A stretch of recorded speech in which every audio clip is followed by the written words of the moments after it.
My shoulder rubbing against the mic. Like, that mic arm causes a lot of like ricochet sound, I feel like. all right, it's hilarious. All right, you ready? Do you want me to do the intro or what? Yeah, go for it. Okay. Marty? I'm ready.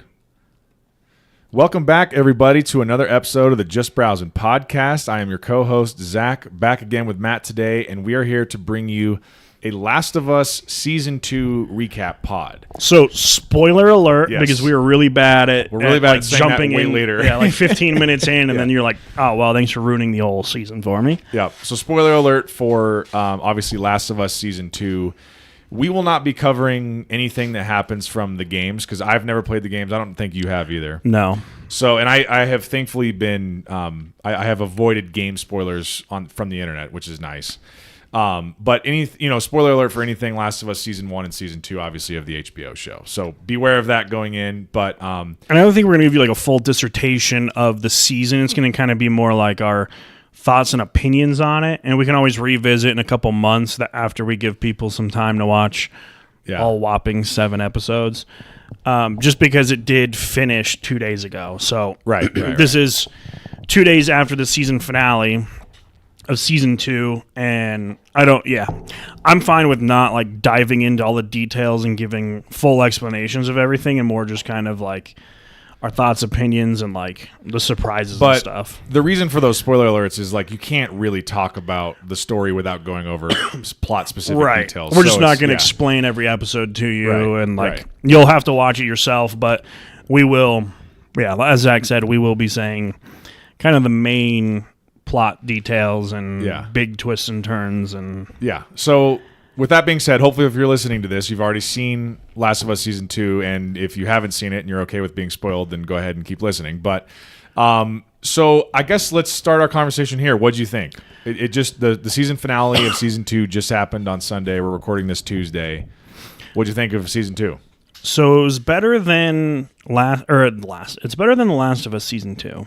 All right. So The Last of Us Season 2 is better than The Last of Us Season 2. Exactly. Okay. Let that play in your mind real quick. All right. It's better than House of the Dragon Season 2. House of the Dragon Season 2 had like one good episode, but it was more like a really dragged on, long, like, I don't know, useless kind of filler. Like, hey, let's just throw stuff at them and then keep filming. That was one of the big complaints about House of the Dragon Season 2. The Last of Us Season 2 to me, because it kind of like the first one was so good. There wasn't like any episode where I'm just kind of like let's get the to first a point. season. Yeah, the first season. Yeah. So you kind of go into the next season with like that same mentality of like, I hope it's that good. I hope we're busy the whole time.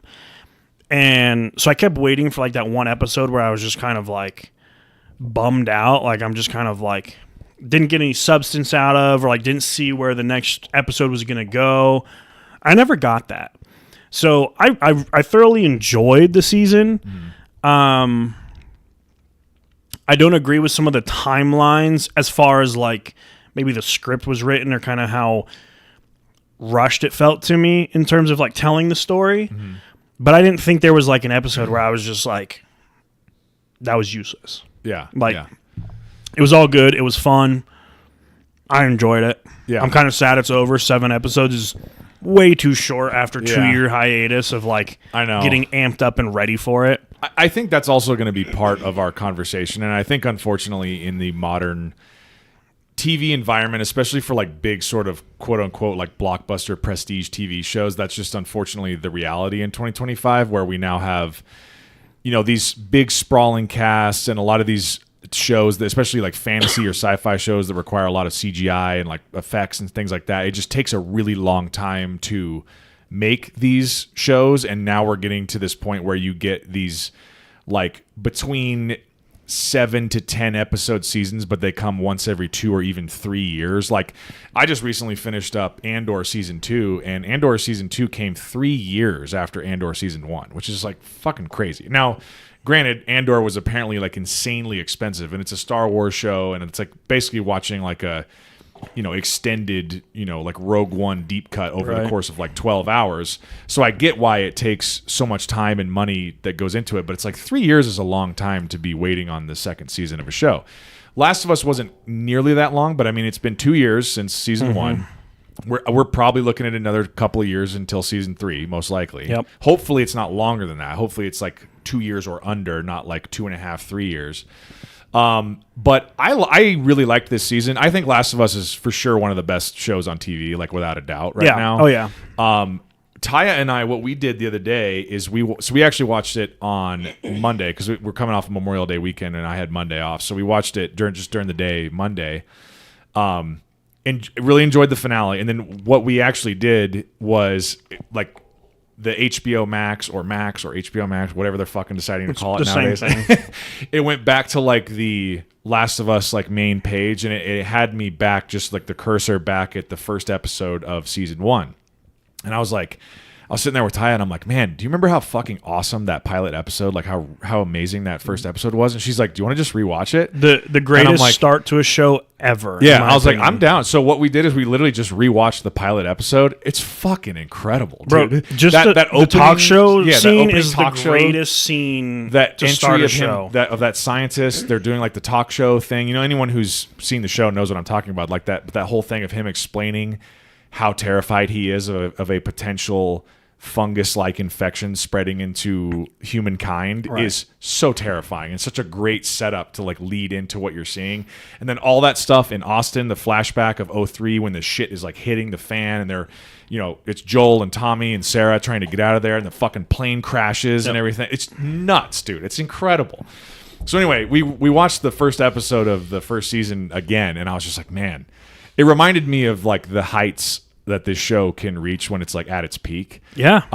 But to talk about season 2, because we're not here to talk about season 1 necessarily. I think that before I get into like my more specific thoughts, I think some of what people may be, because I've been listening to a little bit of reaction podcasts and kind of reading some online reactions. You know, again, we're only like 2 days post the finale airing, so I think people are still kind of collecting their thoughts about it. But some of the pushback seems to be a little bit of like kind of the stuff that you were talking about of like character decisions and story specific plot points seeming like a little bit rushed. Mm-hmm. And then also at the same time, it almost seems like them kind of the House of the Dragon problem of trying to stretch story over too many episodes. Because what we had talked about and what I had heard going into season 2 was they're going to take the second game and basically spread it out over at least 2 seasons. And then I don't know if they're planning on doing more than that. But so like season 1 was basically the events of the first game. Game 2 apparently is really, really long. There's a shit ton of story in there. So they were going to spread out the second game across seasons 2 and 3. And then I don't know if they'll do a season 4 or not. We'll see. But it kind of seemed like on one hand, you had the problem of like certain storylines seeming rushed. But then on the other hand, it felt a little bit of that House of the Dragon thing of like when you get to the last episode, like the last thing you see of the finale of this season 2 is kind of like, oh, I feel like I'm watching part 1 of a story and I want to see the second half of it, but I got to wait 2 years to see what happens next sort of thing. Because House of the Dragon is very similar. It's like it ends and they're all building up for, we're going to go, it's really going to happen guys. We're going to go to war. And you're like, well, I thought that was kind of how season 1 ended. Season 1 ended like we were about to have the greatest war. Right. So it kind of felt, I think that was what everyone was so like frustrated with, is that it seemed like at the end of season 1, the carrot that they're dangling in front of you is like, shit's about to fucking go down. Right. Like, we're about to go to war. And then you watch all of season 2, and then the same thing happens at the end of season 2 where, like, it's about to go down. It's like, okay, well, I thought we were going to do that 7 episodes ago. Right. I thought we were going to do this whole season. Like, what are we doing here? So I think the some of the pushback has been from that. All of that being said, I still really enjoyed this season 2. I will say, from my perspective, the second episode of season 2 is one of the best and most shocking things that I've ever seen in a TV show in my life.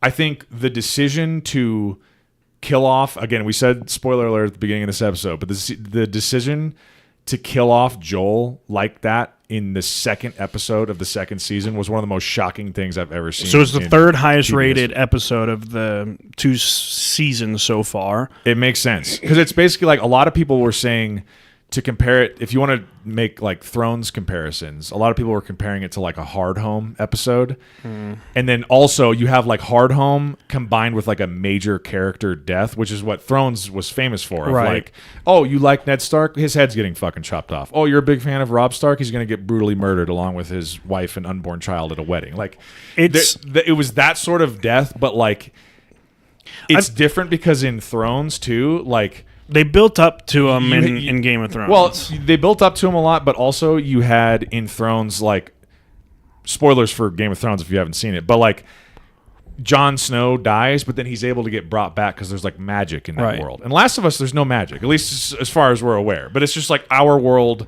that a zombie apocalypse happened to happen in. Joel's not coming back, so that's what makes something like that like so devastating. It's like you've built this show around these two characters, Ellie and Joel. And Pedro Pascal, like one of the biggest stars in Hollywood right now, like you've built your entire show around him, and to like in the second episode of the second season be like, he's fucking dead. Well, and that's where like just have Ellie grapple with that, have the fans grapple with that of like, fuck, like where are we going with the rest of this season after we lost such a huge character and like an actor, and like obviously as you're watching it, like Pedro Pascal is going to be in more episodes of the show. It's just going to be via flashback, but like. To know like how fucking devastating that is, not only to Ellie but to you as the viewer. Like you've connected so much with Joel, and just to have him be like, he's dead. Second weekend. That's it. Like, I think so. That episode was just it was amazing. It was amazing. Yeah, so good. But it was one of those things. You knew he was probably going to die at some like. He dies in the game, so you know he's going to die at some point. Yeah. Like I said, I never played the game, so I don't know the storyline. I believe it's roughly the same thing that happens to him. Well, and that's typically the way it goes in like a lone wolf and cub storyline. Right. Is like the lone wolf is the older, grizzled, badass character who has taken this cub under their wing and is protecting them, and then eventually there's going to be some sort of sacrifice involved where like they're going to sacrifice themselves for the person they're taking care of. So. I think if they extended this season to maybe like even 8 episodes, and you kind of split episode 2 into 2 parts, like you could have everything that Joel went through on his patrol and him dying and Ellie going through that. You could have done that, and then you could have had the whole battle for Jackson as like a separate scene. It really is 2 episodes worth of content in one episode. But I feel like they like rushed it, and then you got to think we just jumped back into it the week before. We're all sitting at home like we're super excited to watch it, and you get a little bit of story in 1 hour of show, and then the next week they're just like, by the way, he's dead. Yeah. And you're just kind of like, well, wait a second. Yeah. We really just took off. She was, a 14-year-old girl when they got back to Jackson. Because how much time passes between season 1 and season 2? It's like 5 years. 4 or 5 years. Right? Yeah, it's quite a bit of time. And it's like, so there's a lot that we're missing. And again, they do flashbacks that we do see a bunch in. But it's one of those, in episode 2, you don't know of the flashback coming. Right. So you're just like, what the fuck? Like, you guys are just skipping so much detail that I wish I knew about. To like be here. Well, and a lot of the confusion too is what's going on between Joel and Ellie. I mean, you're kind of piecing it together as a viewer, knowing what happened at the end of season 1, because like as a viewer we know what Joel did, but he told her one thing and he did something else, and so you're kind of being like, well, has she found this out? Is it more of just she's suspicious of he lied to her about something, but she doesn't know exactly what happened. Right. And then that's what makes a lot of his death scene so tragic too, is like they didn't get a chance to really reconcile before he's just unceremoniously cut off from her life. Like they were beefing and she was treating him like shit for so long, and then he's just dead. And that's why you always just tell people you love them. Right, yeah. That's why they always say, like, don't go to bed angry with each other, because, like, you don't know what's going to fucking happen tomorrow. Like, the last thing you say to someone, you don't want it to be something mean. And like you kind of said, like, there's the first 2 episodes, you're like, we're getting back into it, so you're already hyped. Episode 1 was good, but it wasn't just like, you're just like, it's bad. Earth-shattering, yeah. Episode 2, earth-shattering, you're like, this isn't going to get beaten. This is going to be the top episode of the season. I don't know how you top it. But then you kind of are like, now we have our storylines kind of going forward, or what we expect to be the storylines. Ellie wants to seek revenge because you saw she did end up caring for Joel and being like, fuck, he's dead, and breaking down. And then you have, I can't think of her name now. What the hell's her name? Who are you thinking of? her girlfriend, Dina. Thank Dina, you. yeah, I couldn't yeah. think of her fucking name. Then you have like her storyline, and they're like mashing together. You know that Joel's storyline's over, so you're just like, there's nothing else with him. But then there's like snippets of the rest of his storyline, like the therapist he was going to. She hated him, and you're like, well, what do you mean? Yeah. Like, why do you hate him? And she's like hinting at this horrible way that he killed her husband, and you're Right. like, what happened there? Yeah. Right, and you're like, what do you mean he killed your husband? And then you guys are Right. like cordial enough to be in the same house. Right. And you're like waiting to see and hear that episode. And I think that was episode 6. I think so, yeah. If I'm not mistaken. I think that was the flashback episode. Yeah. So like that's episode 1 that you're like finding a lot of this stuff out in. And you're like seeing the way Ellie and Joel are behaving together, or more or less Ellie towards Joel, and you're just like, oh, she's an 18-year-old girl, you know, just doing that 18-year-old girl things. And so you're just kind of like, I see it, and then he dies, and you're like, okay, well, now she's going to go on a revenge tour. But there's so many unanswered questions from episode 1 Right. that, like, let's figure out where we go from here. And then they do a really good job at, like, piecing them together. But I kind of think they introduced a lot of storylines that I'm kind of hoping season 3, like, puts together. Like, we know the Scars and the Wolves are in this massive war in Seattle. Yeah. And the last episode, you saw a big old explosion, and we know that the Wolves went and were raiding the village of the Scars, but we don't see anything. Yeah. And so it's like we're building up a group, and then we build up another group, and we see something with the Wolves because Ellie, obviously, and Dina are fighting with them in Seattle. But it's like now we have these storylines, and I'm really intrigued because if you've ever played, like, Far Cry, right? We'll use that as an example. It's a really great game, kind of like The Last of Us in the sense of, like, maybe not such like an apocalyptic world, but just like there's different factions of groups out there, and you kind of like have to go through and fight them all in your like mission. And you're like, there's got to be some involvement with the Scars at some point in time. And then the same thing with the Wolves. Like, we understand she's hunting Abby down, who killed Joel. But then you like get quick introductions to it, and then we kind of just like fade into Seattle, and we go on this like Ellie and Dina are like in Seattle now, and it just like kind of fades away from those introduced storylines. Yeah. And I'm like, when are we gonna like jump into this huge war? But I kind of think that's what season 3 is gonna be. Yeah, I'd be very curious. It honestly kind of makes me want to play the games, or at least watch like a playthrough of the games. I won't do that until the show's done. Because I don't want anything Just spoil spoiled. season 3. Like, Just fuck, this would have been spoil season so 3, good. I probably won't do that until the show is done, but it kind of makes me want to experience how it's laid out and how it flows in the games, because it's so interesting the way they've chosen to adapt it and like unfurl the story to us in the way that they're doing it. Because like, to make such bold decisions as to like kill off one of your 2 main characters in the second episode and set up this villain in Abby, who is like, you know, obviously she's got her own motivations. Joel killed not only her father, but a whole bunch of other fucking seemingly innocent people in a hospital. Some of them probably not so innocent, but, you know, like murdered like 17 fucking people. So it killed her father. All of her so friends she's like, too. So she's, and all of her friends. So she's like, spends the last 5 years tracking him down and then gets her revenge. But then you can understand Ellie's motivation of wanting to get her revenge now, because it's like, if you watched your surrogate father get brutally fucking beaten to death in front of you, you're going to be like, I'm going to fucking kill this bitch. And then stabbed in the knife, in the neck with a shattered in half snapped golf club. Brutal. So, but it's so interesting to not only make that decision to kill off Joel, but then you're setting up this villain in Abby that you then like don't see for most of the rest of the season. You literally don't see her until episode 7. Yeah, it's like, oh, well, we're going to see revenge spree for Ellie now, and after she leaves Jackson, like, we're going to make some progress. She's going to track down Abby, and we're going to have some sort of confrontation. But it's like, that's not the way this is going to go. There's going to be a long time that goes by where you don't even see Abby again. You don't know what she's up to. You don't know how much time it's going to take Ellie to track her down and find her. Because even if she knows, you know, imagine trying to find someone in the apocalypse and all you really know is like what city they're going to be in. It's like, it's going to, let alone how much time it's going to take me to travel from Jackson to Seattle.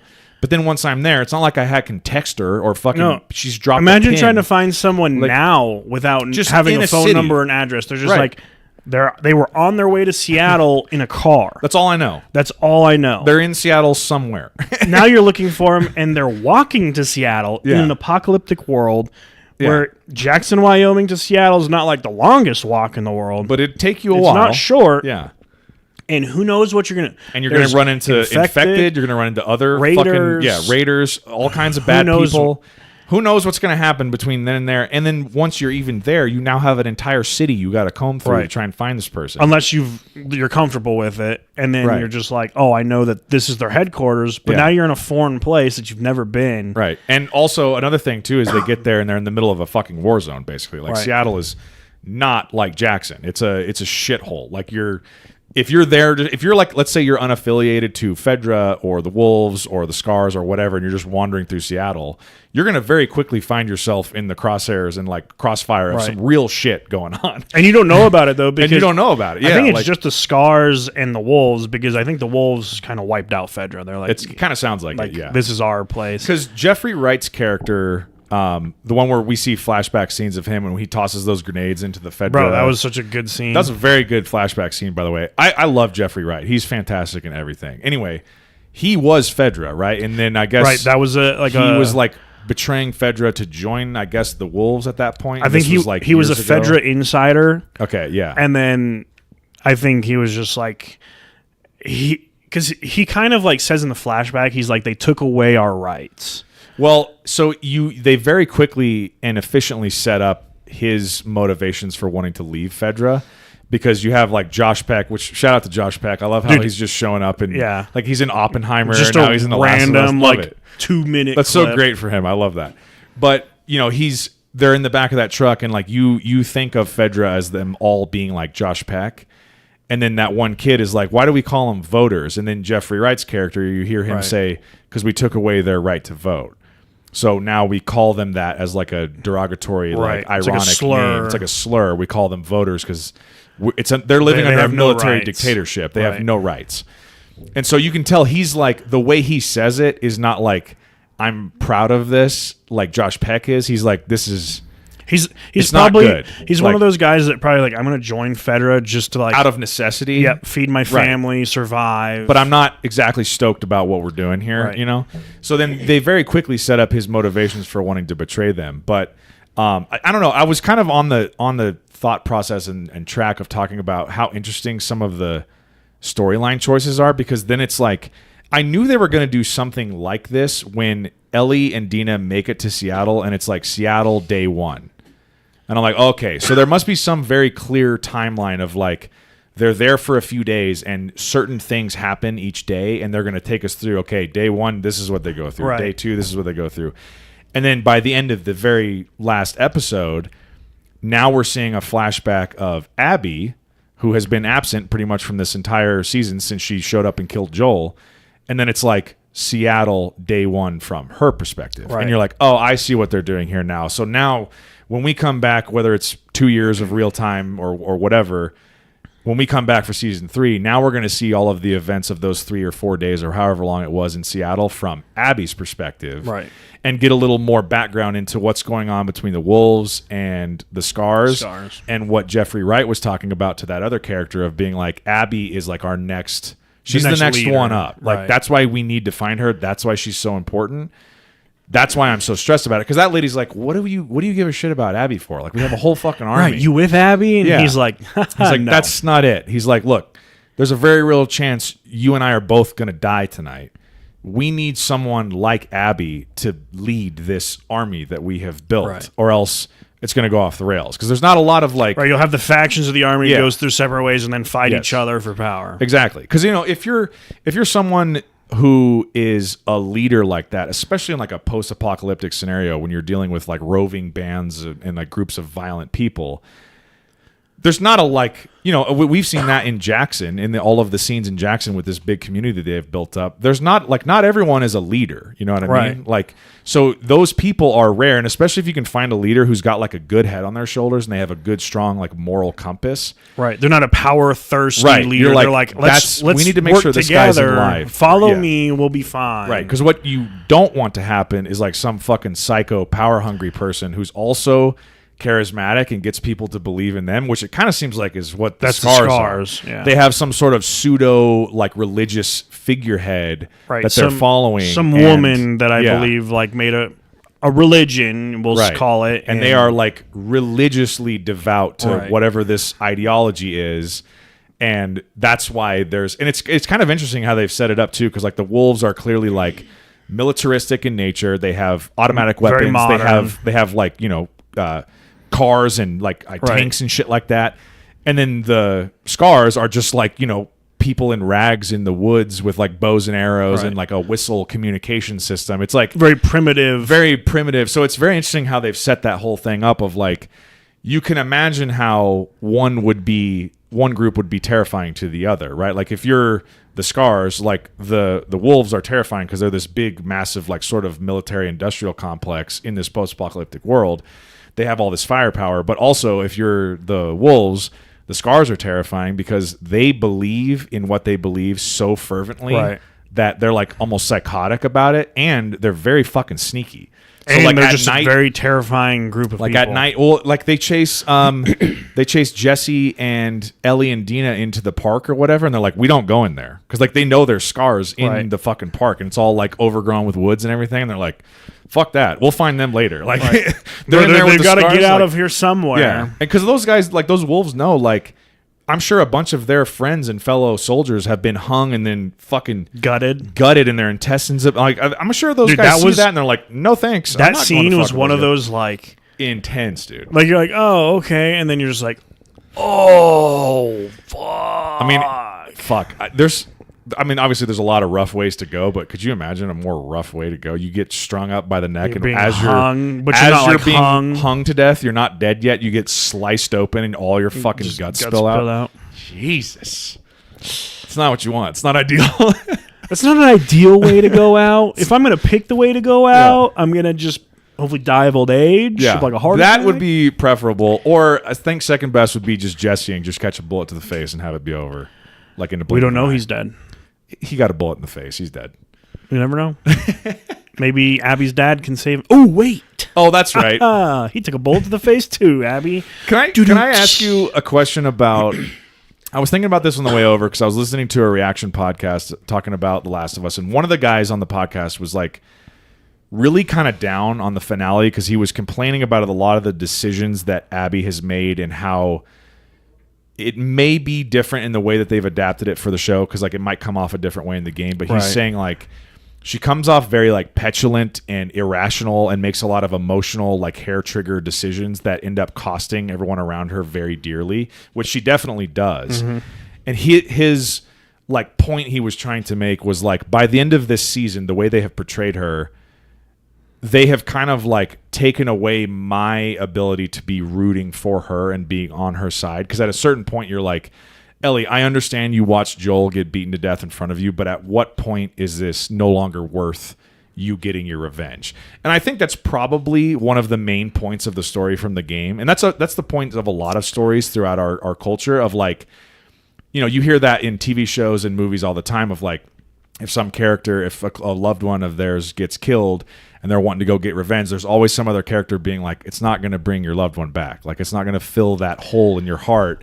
And then a lot of times it's like what makes whatever the piece of entertainment that you're watching interesting is like, is that person going to choose to just let it go and deal with it? Or are they going to be like, no, fuck that. I know it's not going to bring my person back, but I'm still getting the revenge. So what are your thoughts on Ellie and like her revenge tour? And like, because at this point, you know, she's killed, what was it, Nora, the one down in the basement with all the spores in the air? No, she didn't technically kill her. The spores, I think. Well, I mean, she was going to die either way. She beat the shit out of her and left her for dead to turn into a the way she killed her, the beating, and she even kind of reflected on it a little bit, was like it felt good. Yeah. And that's so you when can you're see kind of like, something turning you're a in little her where, bit like, of a... you're enjoying this a little Right. bit.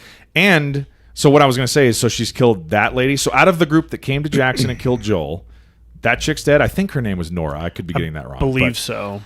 Nora's dead. And then in this finale episode... Here, I have the cast up. We can look. I was going to say, let's verify this. She then kills the guy and his girlfriend who we find out is pregnant. And now, obviously, she accidentally killed the pregnant wife or girlfriend because it was like the bullet went through him and like sliced her neck, essentially. But he drew on her. She had to kill him. Yes, Nora. Okay, and what were the other two? The couple? Nora, Owen, and Mel. But I don't know if So- Owen and Mel are a couple. Owen and Mel, the ones that she killed. in Owen was the finale. one that was closer with Abby. Right. So I don't know if him and Mel were a couple, or like who the baby daddy is for Mel. Okay. I'm not. I was just assuming they it could was be a couple. them, but yeah, I guess it might not. I mean, talk about a good shot, Riley. Now, one though. So I will say this, at least on that death, she didn't want to kill Mel. She had zero intentions, I think, of killing either of them. Right. But he went for a gun. So if you know anything about guns and you're being shot at, you don't go stand behind the person being shot at. You get the fuck away. Yeah.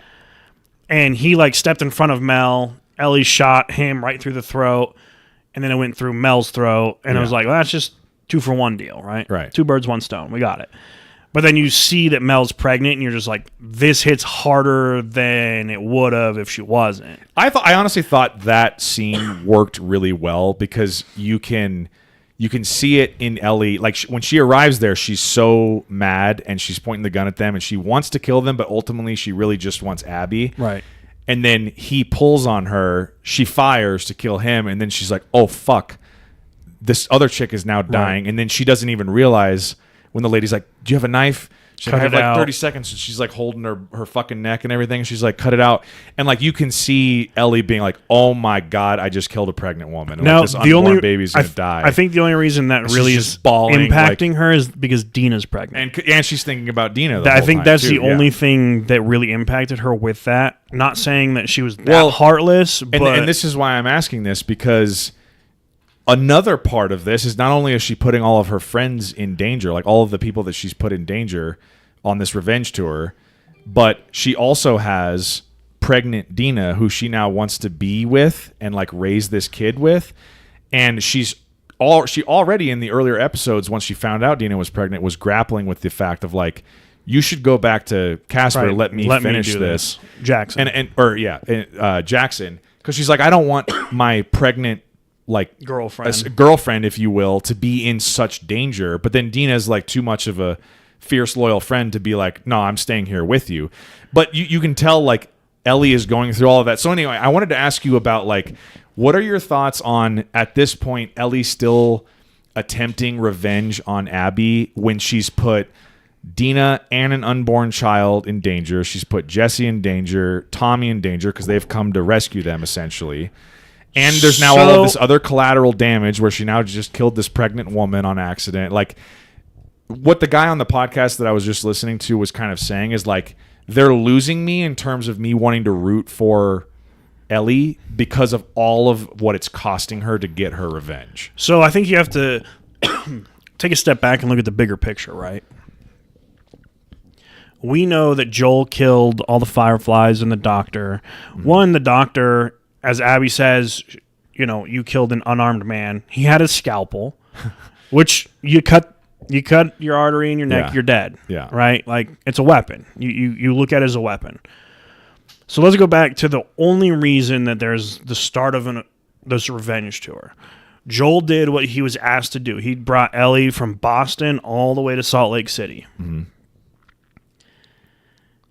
Along that way, as we just talked, going from Jackson to Seattle is a long trip, right? Along that way, Joel, who watched his daughter get shot at the very beginning of this entire outbreak, harrowing, and die in his arms, falls in love in a father figure way with this girl, Ellie. Right. He drops her off, and he realizes after dropping her off, the only way he will ever see her again is by killing them, that she is going to die. Yeah.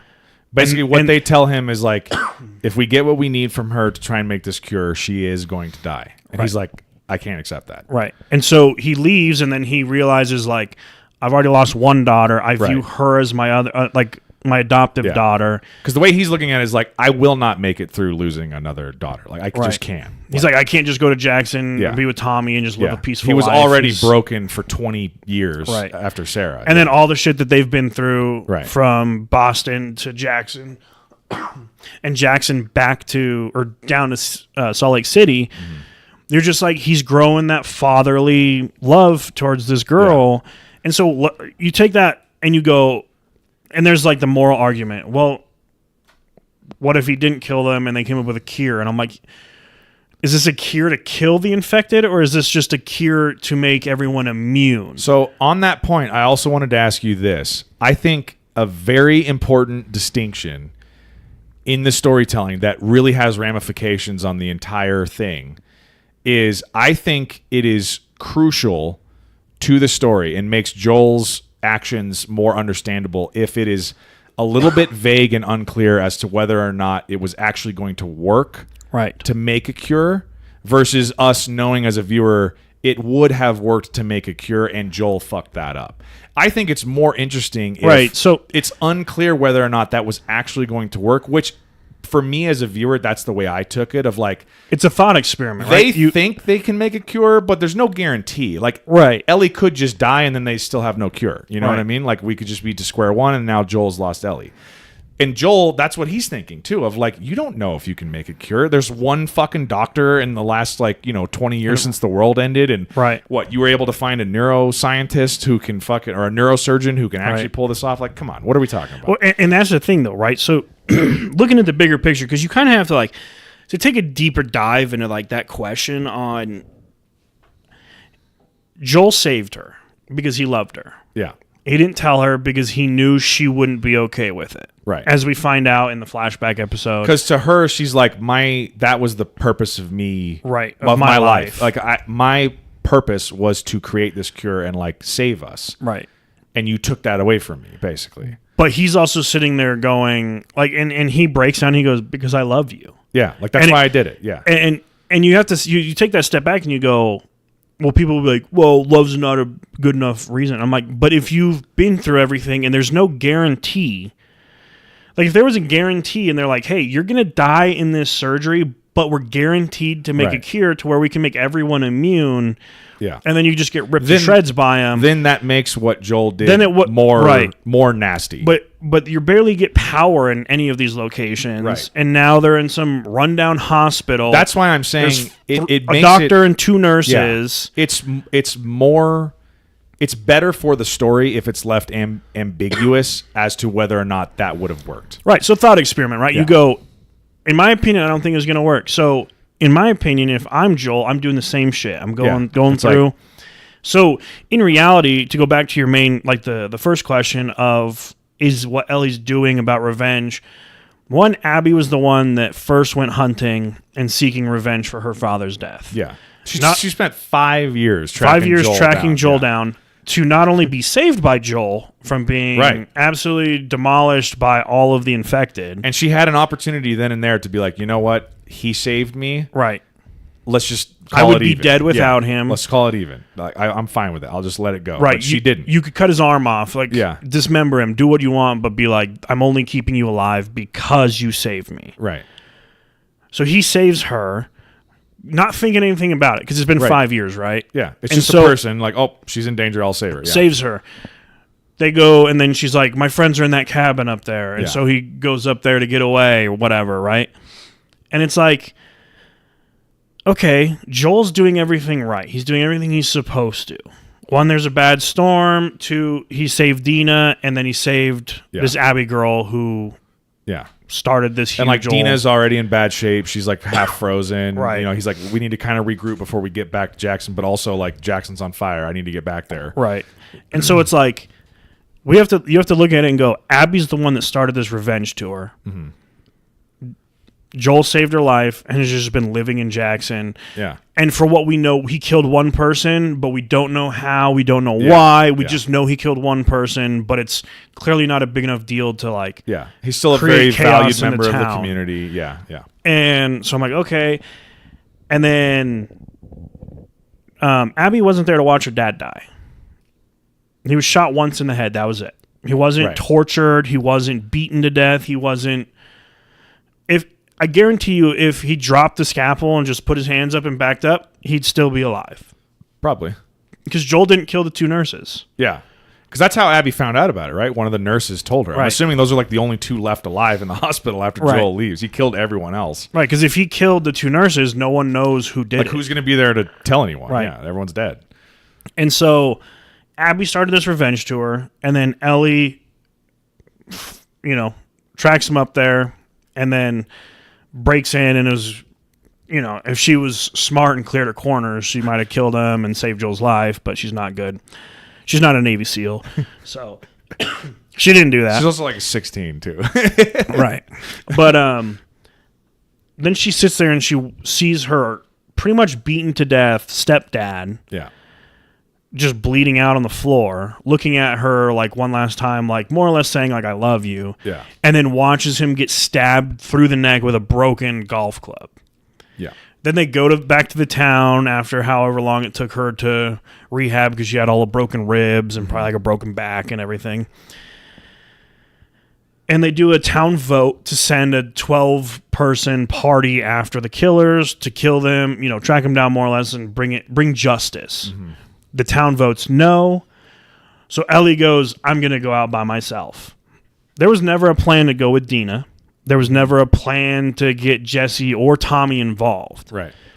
So when people are like, I blame her for Jesse's death, I go, Jesse and Tommy left on their own accord to track him down. Yeah. They didn't have to do that. They could have sat back and been like, you know what?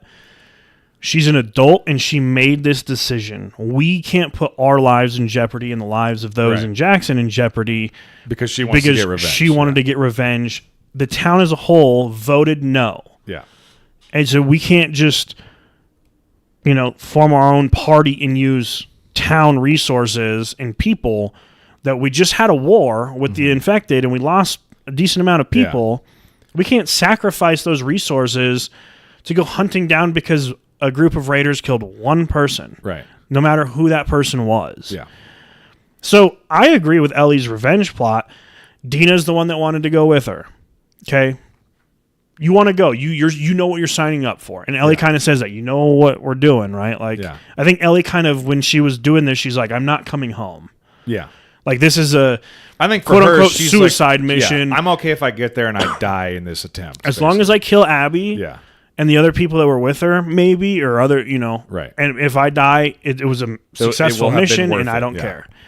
Dina wants to come. Okay, well, you know what you're getting into. Right. Tommy and Jesse, we don't know that they're there until, episode 4? Yeah, something like that. Yeah. Or when they get saved by all the... And Jesse comes in and just pops all the infected. It was looking pretty bad warehouse. for Dina and Ellie there for a minute. And so I don't blame Ellie for any of the chaos or deaths that are happening outside of Jackson. Because all of those people chose to be there. Yeah. Now, Ellie's actions obviously have led to consequences. Mm-hmm. And I'm not saying she's completely innocent in what's going on. But, I don't see, where you could fault Ellie for, Jesse's death. I don't see where you could fault if Tommy died. We don't know if Tommy dies. We don't know what happens with Dina. I don't think you can fault Ellie for it. Because... as an adult, you make your own decisions. Yeah. They chose to go after her, so... I tend to agree, because I'm a big proponent, and I have talked about this on the podcast for many other episodes that we've done, but I'm a big believer in, if you want to say that you have your own free will and we all control our own destinies, your choices have consequences. Right. And I really like it when stories set up scenarios where characters make choices and then have to deal with the consequences and the fallout of those decisions. Right. It's not something that's just happening to you. You look at the ramifications of everything, and Joel murdering all those people in the hospital, he makes a decision to murder all of those people in that hospital and save Ellie. Right. Because of that decision, Abby then decides to track him down and kill him. Ellie, seeing Abby kill Joel, makes her come to a decision and either say, I'm going to just let her go, or I'm going to go fucking kill her now. And so you have this thing of like, in one of my favorite book series, Red Rising, there's a character that says, death begets death begets death. It's like it's just a chain reaction. Right. Like everyone's going on revenge. You know, that expression. That have you ever seen Hatfields and McCoys? Yeah, yeah. It's like, you killed my cousin, I'm going to kill your cousin. Then it's like, when does the killing stop? It's a until we're all dead? Revenge cycle. Or there's one person left on one family? Exactly. So it either takes everyone's dead or someone has to be the one to be like, enough is enough. Right. Enough people have fucking died for this. Because if we just keep doing this, like, yeah, now I want revenge for this person. And then if I kill that person, well, you're going to want revenge for that person. It never ends. Right. So, but it's interesting to like, I enjoy stories like that of like characters make decisions and then they have to deal with the consequences of those decisions. Because then now, you know, Ellie is in a position where, okay, you saw Joel die. You made a decision. I'm going to track Abby down and kill her. Well, through this, you've now had Dina tag along with you and she's now pregnant and you know this. Jesse went after you and Tommy went after you to save you. Now you've brought all of these other people into the fold with you and now all of their lives are in danger. Now Jesse's dead. Tommy might die. Dina, we don't know what's going on with Dina. Right. She's, you know, got an arrow through the fucking thigh or at the very least. Right. She's hobbled. Yeah, hobbled at the very least. So it's like your decision to go on this revenge tour has brought us to this point. So like I understand when you're sitting over this dying pregnant woman and you're sobbing because you're like, this is one of the most horrible, fucked up things I could do to someone. Well, your decision to go on this revenge tour has inadvertently led to this moment right here. Right. Like you have to come to grips with that. With your logic right there, both Owen and Mel's decision to go with Abby on her revenge tour led them to be targets. I agree. To find Abby. So it's one of those things. And Mel, it was Mel the guy? No, Owen's the guy. Mel is the pregnant girl. Okay. Owen, when they first get to Jackson and they're camping out in that lodge and they're like looking through the binoculars at Jackson or whatever, Abby goes out and this is before she gets this is before she like falls down the slope. Yeah, in peril and has to get saved by Joel. She leaves and then Owen is telling the rest of the group like, I'm gonna try and talk her out of this. Right. Because he's like, you know, they're all kind of like, are we fucking sure about this? This doesn't seem like a good idea. Like we followed Abby for the last 5 years. You want to roll into that fortress over there? Because they're like, we kind of thought it'd be like a ragtag shanty town with a bunch of tents and shit. Like that is a fortress. They got city. Guard towers. They got like rotations. They got a wall. Like, how the fuck are we gonna get in there? Right. So they're all kind of like, I don't want to fucking die for this shit. Like if Abby wants to do it, let her fucking go do it. Like by the cards herself. the game obviously was set up, but the cards just fell in their It just so happened that like Abby had the most luck of the draw. Like Joel just falls into her lap. She's like, oh hey, look, here's the guy that I was looking for, and he's not within the walls of Jackson. Great, happy for me. I outnumber him. But like he's, you know, to your point, and what I was just about to say is like the rest of that group, they could have left and been like, Abby, I'm not doing this with you anymore. Like I've gone with you for the last 5 years, but you know what? I'm not dying for you getting revenge on your dad. I'm sorry your dad died. It's very sad, but I'm not gonna fucking die because of this. Right. I'm not running into that buzzsaw over there for your, you know, acting like we're lost, even though we have ARs and pistols, and you know they're gonna search us. Yeah. You know they're gonna, and also they all stood around and watched her torture him to death, essentially, too. They could. And Mel was the one crying, like, just stop. Like, they could have all just been like, Abby, just shoot him in the head and let's get the fuck out of here. Right. But they didn't. They all let her just slowly beat the shit out of him until he died. And another decision that they all made was to leave Ellie alive. And Dina. They could have, if they wanted to just a clean fucking break of it all, kill all three of them again, and not have we to understand worry that Ellie's the main character in the game, right. and then, you know, so well, and like, you know, that's an interesting decision too, because Abby and that group, out of some twisted moral sense, is like, Ellie didn't do anything to us. I'm only here to kill Joel, so let's just leave Ellie and go. But it's like, if you're being smart about it, you have to know Ellie's going to come back and find you if she can. And Ellie even goes, I'm going to kill you. She's even like, I'm going to kill you. Right. Like, if you want to make sure that doesn't happen, you just kill her right then and there. But, you know, Abby has some sort of code, and she's like, this person didn't do anything to me. It was that guy over there who killed my dad, and that's what I came to do, and I'm leaving it at that. So now you have to deal with, however many months later, here comes his Right. pseudo daughter, and she wants fucking revenge. But that's one of those things too, right?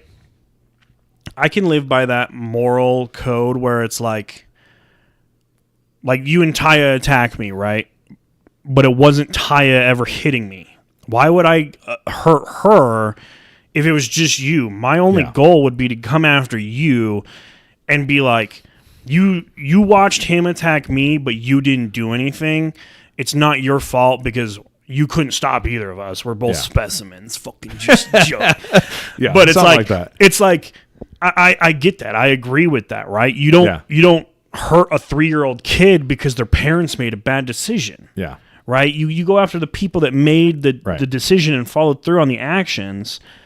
And so I'm like, I get it. You didn't. But at the end of the day, you also go, that 3-year-old kid could wake up to be John Wick. Yep. And all of a sudden. Well, and like, that's what's kind of crazy is like that has been throughout real human history. That has been something that like kings and conquerors have done to their enemies is wipe out the entire bloodline because they don't want even if that guy who's been my enemy, if his son is 5, he's gonna grow up someday. If I leave him alone, he's gonna grow up and someone's gonna tell him what I did and who it was, and he's gonna track me down and get revenge. Like back then, or in Game of Thrones, the name means more than anything else. If you have Stark as your last name, you're always gonna rule the North. Right. And so it's like I don't care if this person is a kid and is innocent. One day they're going to grow up to be older, and they'll be the king of wherever they're from. But if I kill all of them and there are no more of them, then no one can come back. The name is dead. Yeah, and then it's just and that's like literally building up you've an seen army. the Godfather movies, right? Right. Like in Godfather 2, when you get the flashbacks of Vito and when he's still in Italy, when he's just a kid, right? There's all these, like, I think him and his mom are already going on the funeral march of like his brother or his father or someone in his family. And then there's like more deaths that happen. And then, he's a little kid and his mom goes to like the local mafia lord or whatever and is like pleading for forgiveness and like saying like, I want this to stop. Like, please, you've taken everyone from me. Leave my son alone or whatever. Right. And that mafia lord is like trying to tell his henchmen to kill this kid. Because he's like, He's like, I understand what you're saying. He says, I'm paraphrasing, but he's like, I understand what you're saying, but your son's going to grow up and kill us. He's not a threat to me right now, but he's going to grow up someday and he's going to come back and he's going to want to kill me. And then sure enough, he fucking does later. Like, so it's like, there are people who make that calculus of like, yeah, he might be a harmless 8-year-old right now, but in 25 years, he's going to come back and it's going to be a real problem for me. I think Abby's thinking was probably like, I know where I'm headed. Yeah. They're going to have to come find me. There's no way Ellie's going to ever be able to touch me. Yeah. I have an army that I already know I'm going to. Right. She's a little girl that has like a really nice town and we don't know what they have down there, but we don't see armored vehicles and, military equipment. Mm-hmm. So, yeah, it's one of those you're like, well, if you wanted to avoid this, you would have killed Ellie. Yeah. Dude, one other thing I wanted to say about Joel's death scene. As devastating and horrible as it is from Ellie's perspective, think about it from Joel's perspective. He goes from the last however many months or years that Ellie has been like distant from him, being mean to him, giving him the cold shoulder or whatever. And this is like clearly like weighing on him and really upsetting him because he's like, this is my daughter. Like, this is my person that I'm connected with in this post-apocalyptic world. Why doesn't she want to like, be nicer? Why doesn't she want to love me? Why doesn't she want to love me like I love her? And so that's where their relationship is at. And then this crisis happens. He's like, Jackson, this community that has taken us in and has like provided us safety for however many years and has grown in size, is in complete peril right now and is being overrun. I'm in danger trying to get me and Dina back there safely out of our own shit that we got going on. And we just happen to run into this other band of people. And so you like that scene, he comes up there and he's like, Dina's like fucking, she's got frostbite on her hand and stuff. Right, she's like frozen. He's like, get her warmed up. He's like, we got 5 minutes. Like, load up, get some coats on, get your fucking ammo ready. Like, we got to go. And he's like calling Jackson and you can tell he's looking so frantically at Jackson, thinking about Tommy and his wife and his kid. Like Joel's got a nephew there. Right. He's looking at Dina like, I got to save her too. And then he turns around and they got fucking guns pointed on him and he's like, fuck. He's like, what the fuck's going on? Yeah. I just saved you. Right. My town's under attack by the people. You woke up. Yeah. And so I was listening to someone talk about this the other day, but they were like, this was right after the second episode aired, and I was listening to some reaction podcasts, and they were talking about, like, think about how horrible this was for Joel to go out, not only physically, because getting beaten to death would be just fucking and then horrible. Stabbed through the neck with a broken golf club. a golf club shard. But not only the physical nature of it, but he dies not being able, think about it. This is a character, and this is someone who has prided themselves in being a protector of whoever it may be in their life. And in his mind, he's thinking, I was a protector of my daughter and I failed. She died in my arms. I was a protector of Ellie, and now I'm going to fail her. I won't be able to save her. I won't be able to help save Jackson. My brother and his family are in peril right now, and I'm going to die here in this room with no one here to, save me. I'm going to die here in this room with the lady I just saved. Right. And to top it all off, Ellie comes in right at the last minute and sees him, like, as the light is leaving his eyes. Right. Like, that's the last thing and she's like, get up, Joel. And he's trying. You can see him, like, he lifts his hand a little bit, but he's just got nothing left.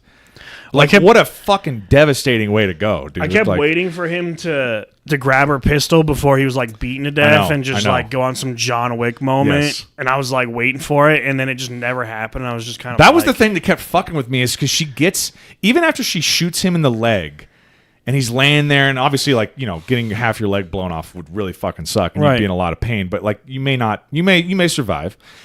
She walks over and kneels down, and she's really close to him. Right. And I'm like, Joel's about to grab her ass and, like, fucking snap her neck or something. Like, grab her gun and just grab her gun off. and start popping all of them. Use her as a shield and start killing them.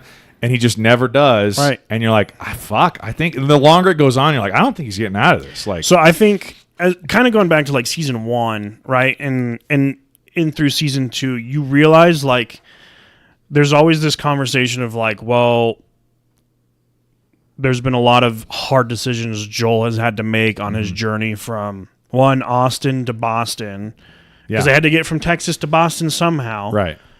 Because we never really see that. It's like 20 years. It's never explained. Goes by, and he's just in Boston. But you hear that stuff that he did along the way, you're just like, he wasn't the nicest person. Well, and you can imagine after losing Sarah, him and Tommy, and I believe just trying to make it, like, he probably just went dead-eyed. I believe both him and Tommy, I know Tommy for sure had military background, but I believe Joel did as well. It kind of seems like he did it at least, or right. He knows his way around guns and in violence. You can tell. But so he's done a bunch of, like, probably deep dark shit. Right. From his journey from Austin to Dallas. Right. Or Austin to Boston. Right. For 20 years. Right. Doing all that shit, and then from Boston to Jackson, we see a lot of what he has to go through and do, and you're just kind of like, he's okay killing people. Like, killing. This isn't the first person he's killed. This isn't the second person. And really, before Ellie comes into his life, and even for a large chunk of his time with Ellie, who are the only people that matter to Joel at this point? It's his brother, like, because obviously him and his brother have somehow gotten separated, and he's trying to find Tommy. It was Tess and Tommy were the only two people, and then Tess very quickly dies, very quickly gets taken away from him, and then Frank and Bill, who are like his homeboys, who will hook him up on these supply runs, these smuggling missions, they die. Right. So it's like, who does he have in his life at this point other than Tommy? Everyone that he's ever cared about has been taken away from him. Right. So he had Tommy, which was his sole purpose to get to to Jackson. Yeah. And then he had Ellie, which, like I said, he grew to love her along the journey. Because at first he's just like, you're fucking annoying. I don't want to be doing this. Right. He's like, I don't want to take her. Because if it was just him and Tess, they probably make it to Jackson by themselves. Right. Right. Problems, maybe problems here and there, but nothing real. But they don't have, like, a kid to take care of. Right. They don't have to, like... Right. They're just like, we're adults, let's go this way. Yeah. Right. And... So, he has no one to, like, love anymore or care for besides Tommy and Ellie. Yeah. But I think when he's laying there, he kind of gives the, like, realization, like, this is all of my decisions catching up to me. Yeah. Like, it's probably some of that, too, for sure. I'm definitely a firm believer in karma. And I think he was kind of laying there going, all the people that have laid on the ground that I've either killed or... severely injured. I think especially when he starts putting it together and Abby tells him who she is, and he's laying there, like, holding his leg, he's like, I think that's why he doesn't fight back. Is he's Right. kind of resigned to it at a certain point of like, yeah, you deserve what you're about to do to me. Like, go ahead. That's why he's kind of like, just shut the fuck up and get on with it. Right, just like, kill me already. Like, either kill me or let me get down there and Right. try and fight and let me go Yeah. die down there. Like, Right. and then she's like, "Oh, you're gonna die slowly," and Yeah. then it's just like, I would have rather just you shoot him, but I get the like Yeah. sentiment value of beating him to death and then Right. stabbing him in the throat in Yeah. front of now his daughter. It's somehow more satisfying to do it that way. Yeah. Yeah, I mean, watching Ramsay Bolton die, Yeah. I getting was gonna beat say. by Jon Snow and Yeah. then eaten alive by That dogs, was you're pretty just like, satisfying, it's pretty yeah. satisfying Yeah. than like an arrow through the heart. Like, let's be I real. will say too, talking about like the whole Jon Snow Ramsay Bolton thing. I have always ranted about this to Taya, but like in movies where or TV shows or whatever you're watching where they set up this villain and then like one of the good guys finally, after getting their shit kicked out of them and all these people killed around them, finally gets the opportunity to like get the bad guy, you know, and there's like that satisfying, like the good guys just punching the fuck Right. out of him or whatever. I fucking hate when there's some female character. It's usually a female character who's like a girlfriend or someone. It's like, stop, but don't. And I'm like, why? Right. At this point in the story, like, really, Sansa, we want to spare Ramsay for what?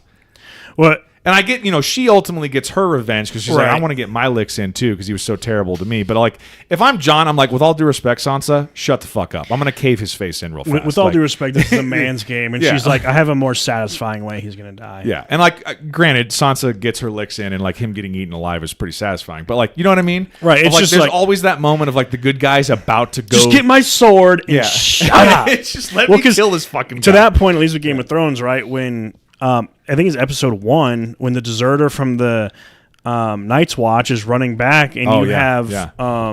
Lady Stark go, "Do you have to?" And he goes, "It's my job as Yeah. Warden of the North. It's my duty, yeah. to carry this out." And she goes, "All he did was desert the wall." Yeah. And he goes and beheads him. He's like, "It's literally my fucking Yeah. duty, woman. Yeah. Just."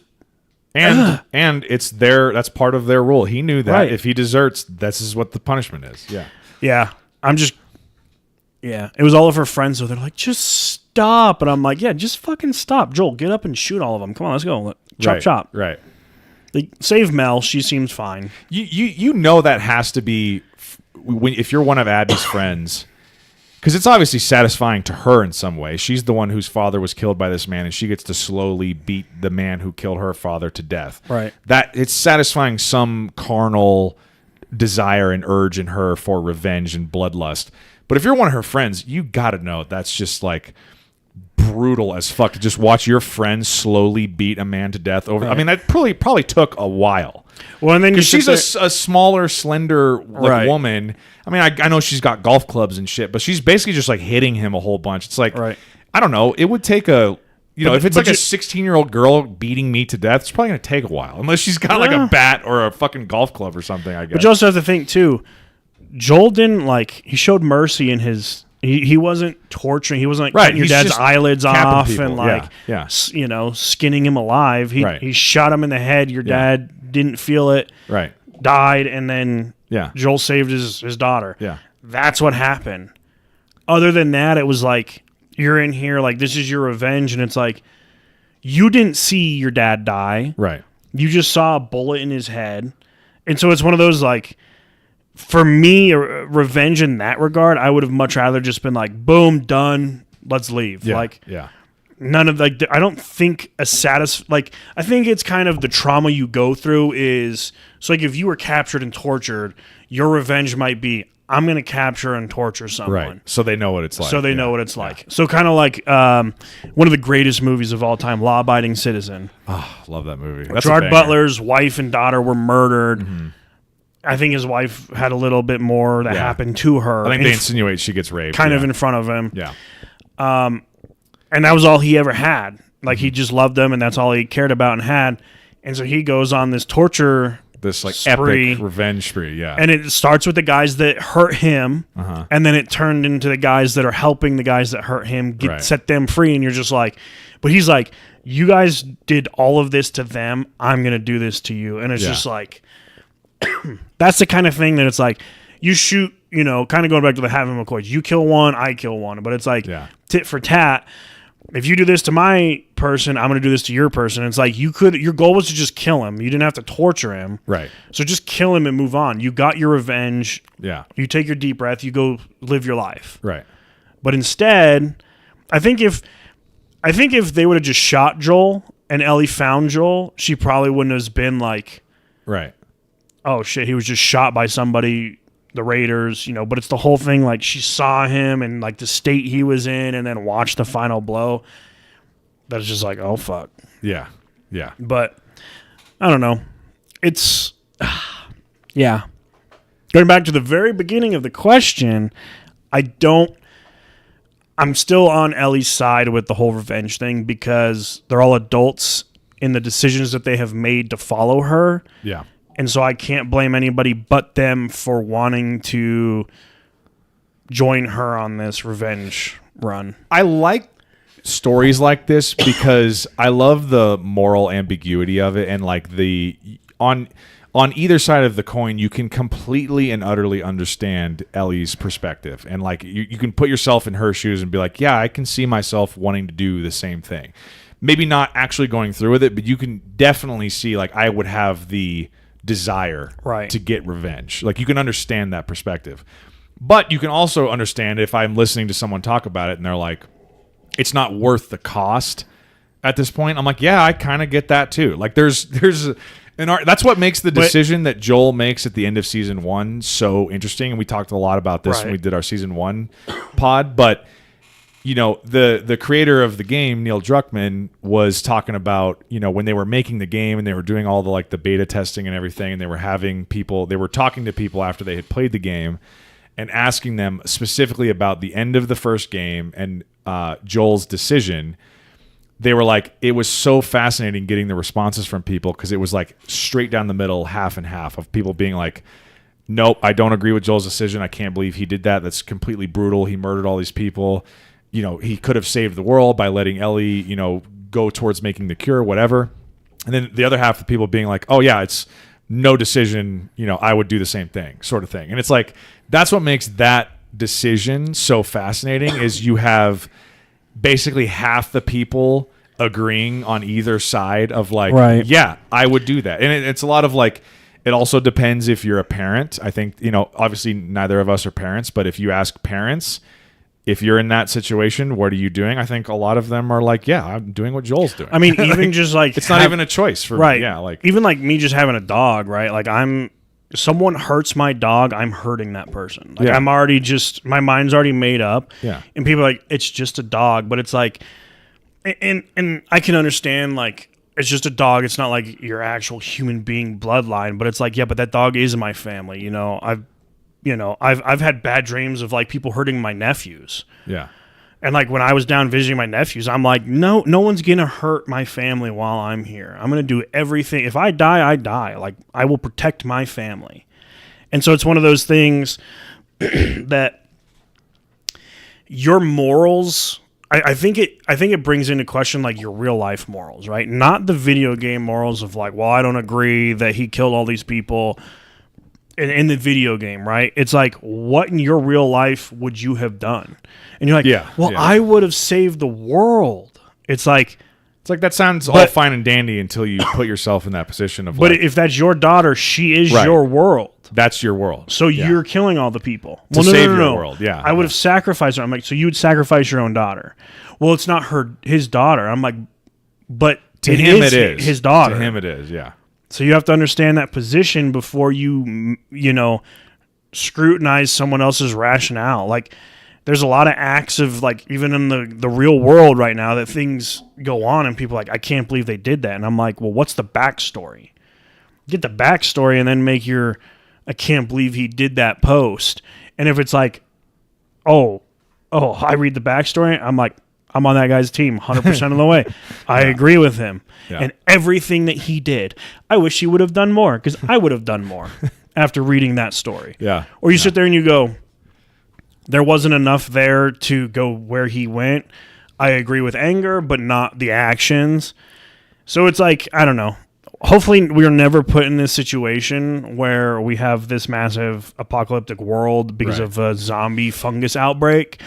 You know what it is, man? Like when I think about this stuff, you know, I've consumed a lot of fictional stories, whether it be books or TV shows or movies about post-apocalyptic scenarios and like what happens to the people in these worlds once society completely collapses.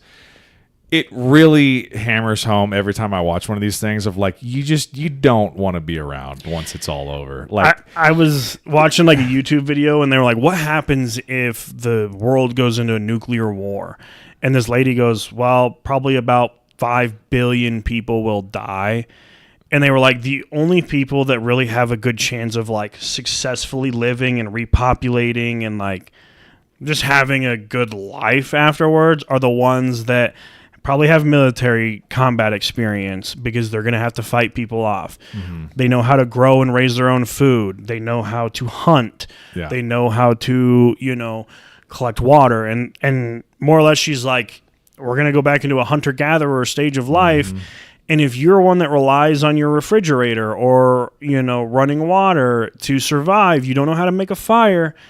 She's like, you're better off just kind of hoping that you're in one of those zones that's just like an instantaneous, like you just get melted.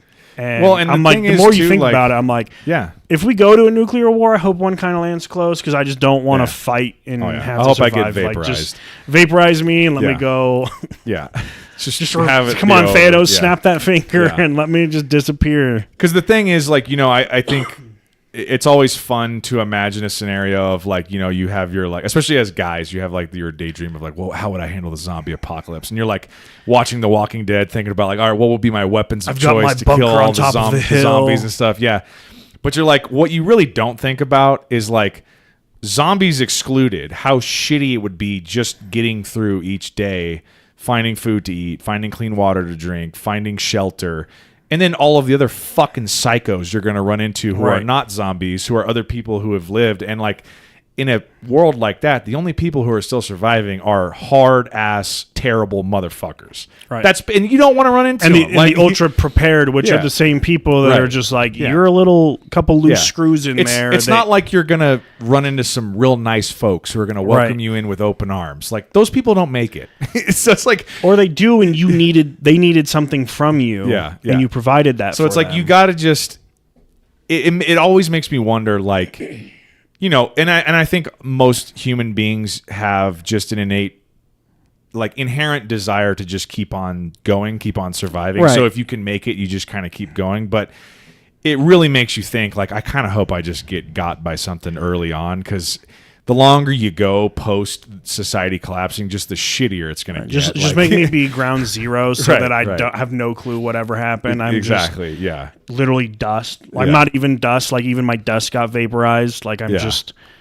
a plume of smoke. Yeah, because like especially like something like The Road by Cormac McCarthy. I just read that last year. I don't know if you ever saw that movie. It's got Viggo Mortensen in it, who played Aragorn from Lord of the Rings. Road. It's basically just a father and a son roaming this like post-apocalyptic hellscape, and it's pretty much heavily implied that it's like nuclear winter essentially. And bro, it's just the most brutal fucking no sliver of hope story like you'll ever read. It's just like, who wants to survive in that shit? You know what I mean? Like, but it's just nothing left to what's worth surviving for, you know? Like just another day of hell. Well, like being a zombie, right? Like what if you could survive being a zombie and like the zombies are just like making their own like village, like they just start to function highly. What if it's cool to be a zombie? What if it's like you're part of a hive mind and it's actually awesome? Like you're what are the big guys called? The bloaters? The bloaters, like you're just a bloater. Yeah. You're just rolling around down in zombie land. You're just like, if you're a bloater in Last of Us, you're like king shit. You're like you're like, I run shit around here. What's the one? What are they called? A clicker? The clicker? The clicker looks at you and they're just like, they're like, ah. Dude, I'm not there's gonna like lie. the normal person there that's just like, fuck. Dude, I'm not gonna lie. I told you we went back and watched that first episode of the first season. There's a moment where Joel and Tess go down in like the sewers and they come up in what is like essentially the Fireflies headquarters, and that's when they first run into Ellie. Right. And because there's this whole plot line of like Joel and Tess needing a battery for a car to try and take to go to Casper, this whole thing. Jackson, but Casper's close. I keep saying Casper. I don't know why. I don't know why. Maybe it's because like that's the only place I've been in Wyoming. I think is Casper. But anyway, where was I fucking going with? Oh, they're down in the sewers and they turn and Tess is like, oh shit, and she jumps and there's like a now totally deceased and like popped like zombie. But it's like up against the wall and the fungus has like spread out of every like orifice and pore and like spread up the wall and onto the floor. And I'm like, I thought about this watching that episode and I thought about it during the episode in season 2 when Ellie tracks Nora down into the basement of the hospital and discovers that it's in the air now. And it's like, you can see it. It's just all over the ceilings. Spores. And it's just everywhere. And like that poor guy is sitting there and he's like, it seems so fucking horrific to me. Like that is some real horror shit of like, you look at that and you're like, that guy's like kind of still alive. And he's in this like, he's basically just been absorbed by this like larger organism and it's keeping him alive, like using his body. It's taken over. Dude, that sounds like the most nightmare. I wouldn't say he's alive scenario. though. Like if that was you would have no like, you wouldn't know what's going on. You're just a host at that point. Like maybe not. But what if this is the real horrifying thing? He's just been there for 20 years. And this is what I think about is like, if what the cordyceps does in that world is take over your body, but you're still aware of what's happening, that's the most horrifying end. I don't think it does though. I think it takes over your brain, and that's why it controls you. That's why because if it takes over your body and you know what's happening. Right, but like what if what I'm saying is like, what if a piece of you is still aware of what's happening? That's just the most terrifying part of it. You're conscious, but you're not. But you have no control over your body and what you're doing. You're like sitting here like, get away from me. Get away from me. Well, dude, that's also, so when this show leans into the horror aspects of the actual like cordyceps zombie outbreak of it, because don't get me wrong, I think a lot of what makes zombie stories really compelling is the human interactions of the survivors and like which people are really bad and which people are only kind of bad. But like if you think about cordyceps fucking fungus infected zombie people and think about the reality of that, and like going back to the very opening like pre-credit scene of like the very first episode of that scientist explaining what cordyceps does to an ant and like takes over and keeps its body alive and keeps it from decomposing and all this shit. And you're like, that's horrifying. If you really think about that, in season 2, they start introducing these like smart zombies. You know, like Ellie runs into one in like the first episode, I think, where it's like grocery store. It's like stalking her and it's being quiet and it's like using tactics that you would typically only associate with a person, like a thinking, conscious person, whereas like the clickers that we're used to just run blindly towards they don't have eyes. Yeah, they just listen. Run blindly towards whatever host they think they can infect, and they'll just like trip over things. Right, it's just a noise. Yeah. So these things are even scarier, but the part that really fucked me up is like the one that she ran into in like the first episode, and then the others that her and Dina get kind of cornered by in that like warehouse. That whole scene is so scary. Crazy. So fucking scary.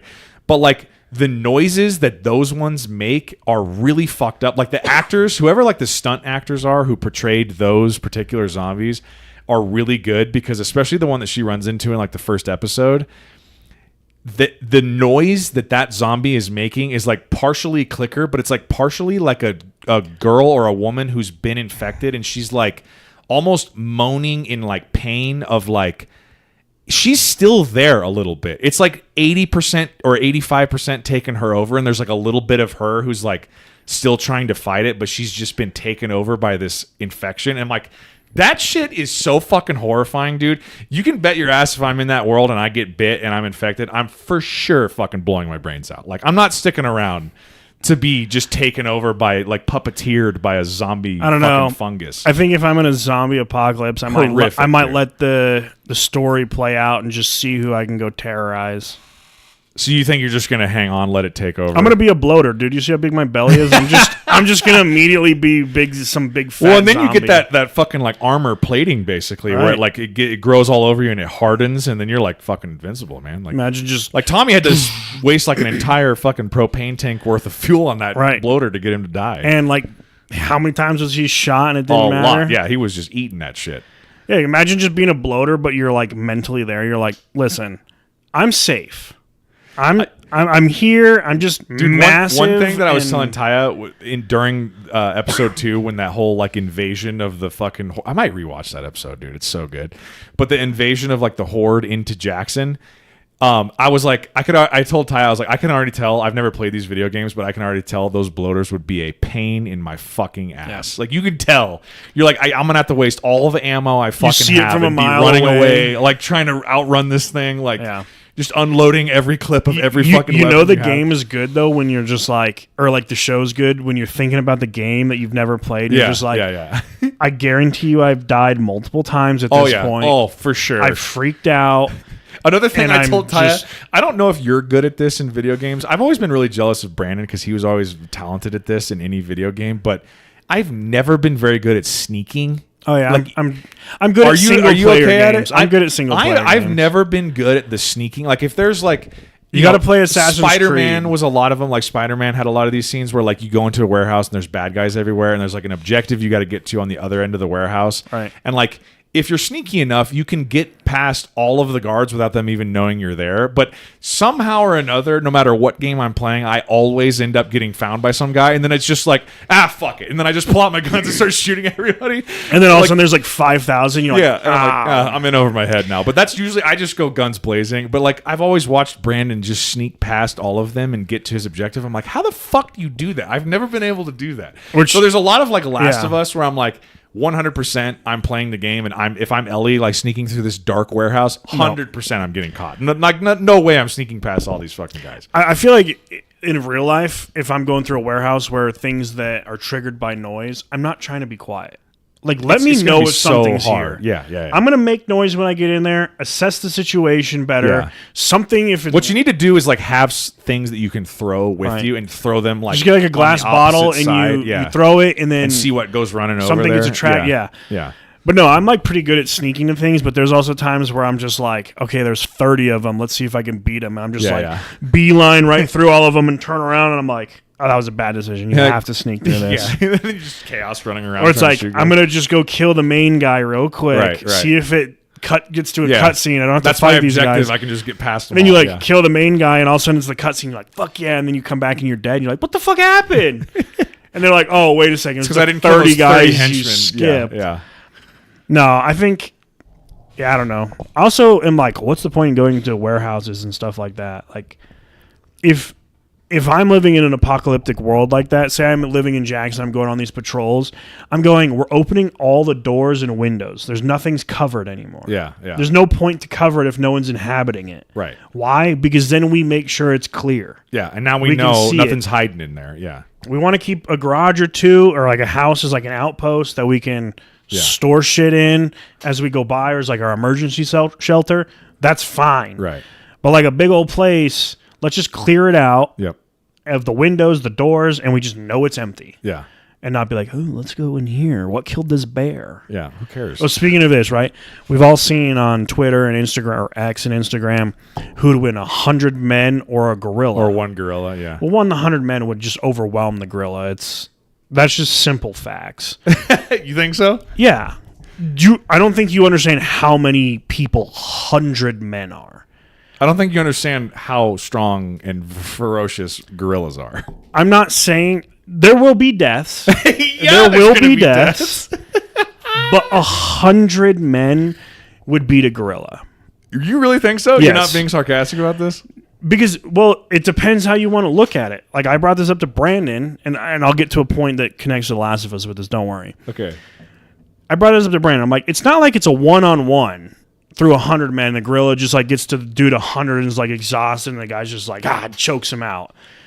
This is 100 people, 100 men. Say you take the average man, or say you take a 6 foot, 200 pound. That's your average of all the people fighting this gorilla. Okay.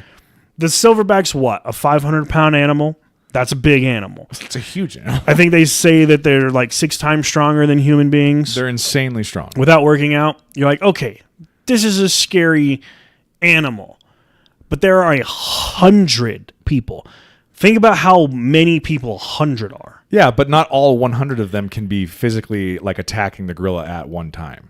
It's just a matter of physical space. Like right, but it's also a matter of like the law of numbers. It's 100. Here's another one. thing that I don't think you're taking into consideration is the psychological effect it's going to have on the other 98 men when the first two guys who come running up there get ripped in half. And you're like, oh, fuck. You're like, but while they're one of the getting guys ripped in midway half, back, like, ah, shit, we're in over our heads. Like, but while they're getting ripped in half, you have guys going for fucking ankle locks. You guys got going for arm bars. dude, it's not going to work. 100 men would, I guarantee you, would beat one gorilla. Oh, and this is also another key point that we have to try and figure out, too. Like, in this scenario, is it just like there's no weapons, right? It's just bare hands. Right. If there's a weapon, the guys win 100% of the time. So it's just so you have to beat a gorilla to death?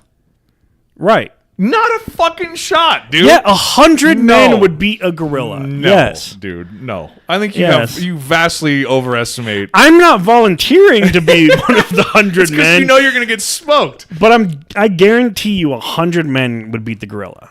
Dude, that gorilla gets cornered and thinks like all of these men are attacking it. It's going to go on a rampage and fucking slaughter everybody. But imagine you have a guy like Brian Shaw, who's 6'9", like 500 pounds. I don't give a fuck, John dude. Jones, Brock Lesnar, the gorilla's going to toss Tom those guys like Aspinall. they're fucking Barbie dolls. Not all of them at once. That's where people are like Brandon. Yeah, but what Brandon goes, he's going to grab one and just start swinging him around. I'm like, yes. Bro, by the time he grabs you and swings you around, your leg's going to rip off from your body. So it renders you useless as a hammer to him. Okay. And the other 99 come in. Let me ask you a question. When the guys all close the gap, when let's say there's like 10 or 15 guys that have all like closed the gap, they haven't been ripped to shreds, and they're on top of the gorilla, what are they doing?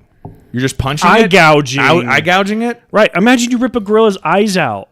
It still fucking kill you. You choke it out. You just are beating it to death.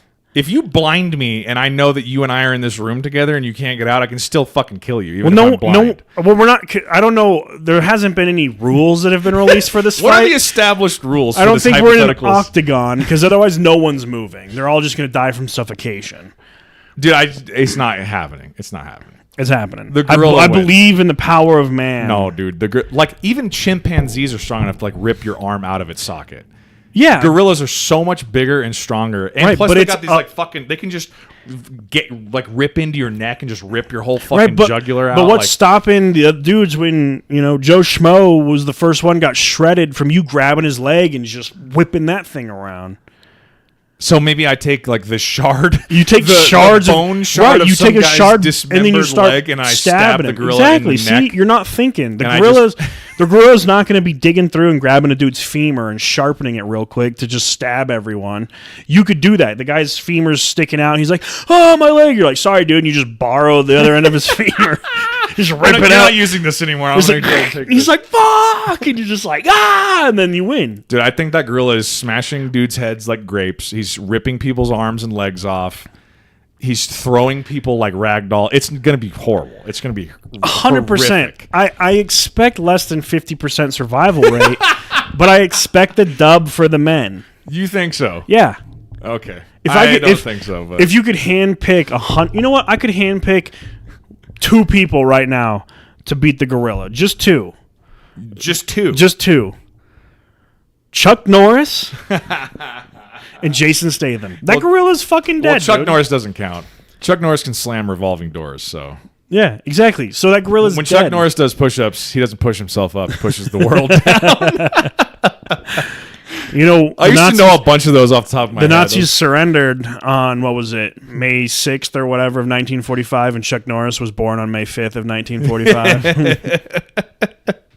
I used to love Chuck Norris jokes. But going back to what I was going to say, clearly the cordyceps doesn't affect animals because we don't see any have we seen any? We haven't seen any animals? infected animals. We really have.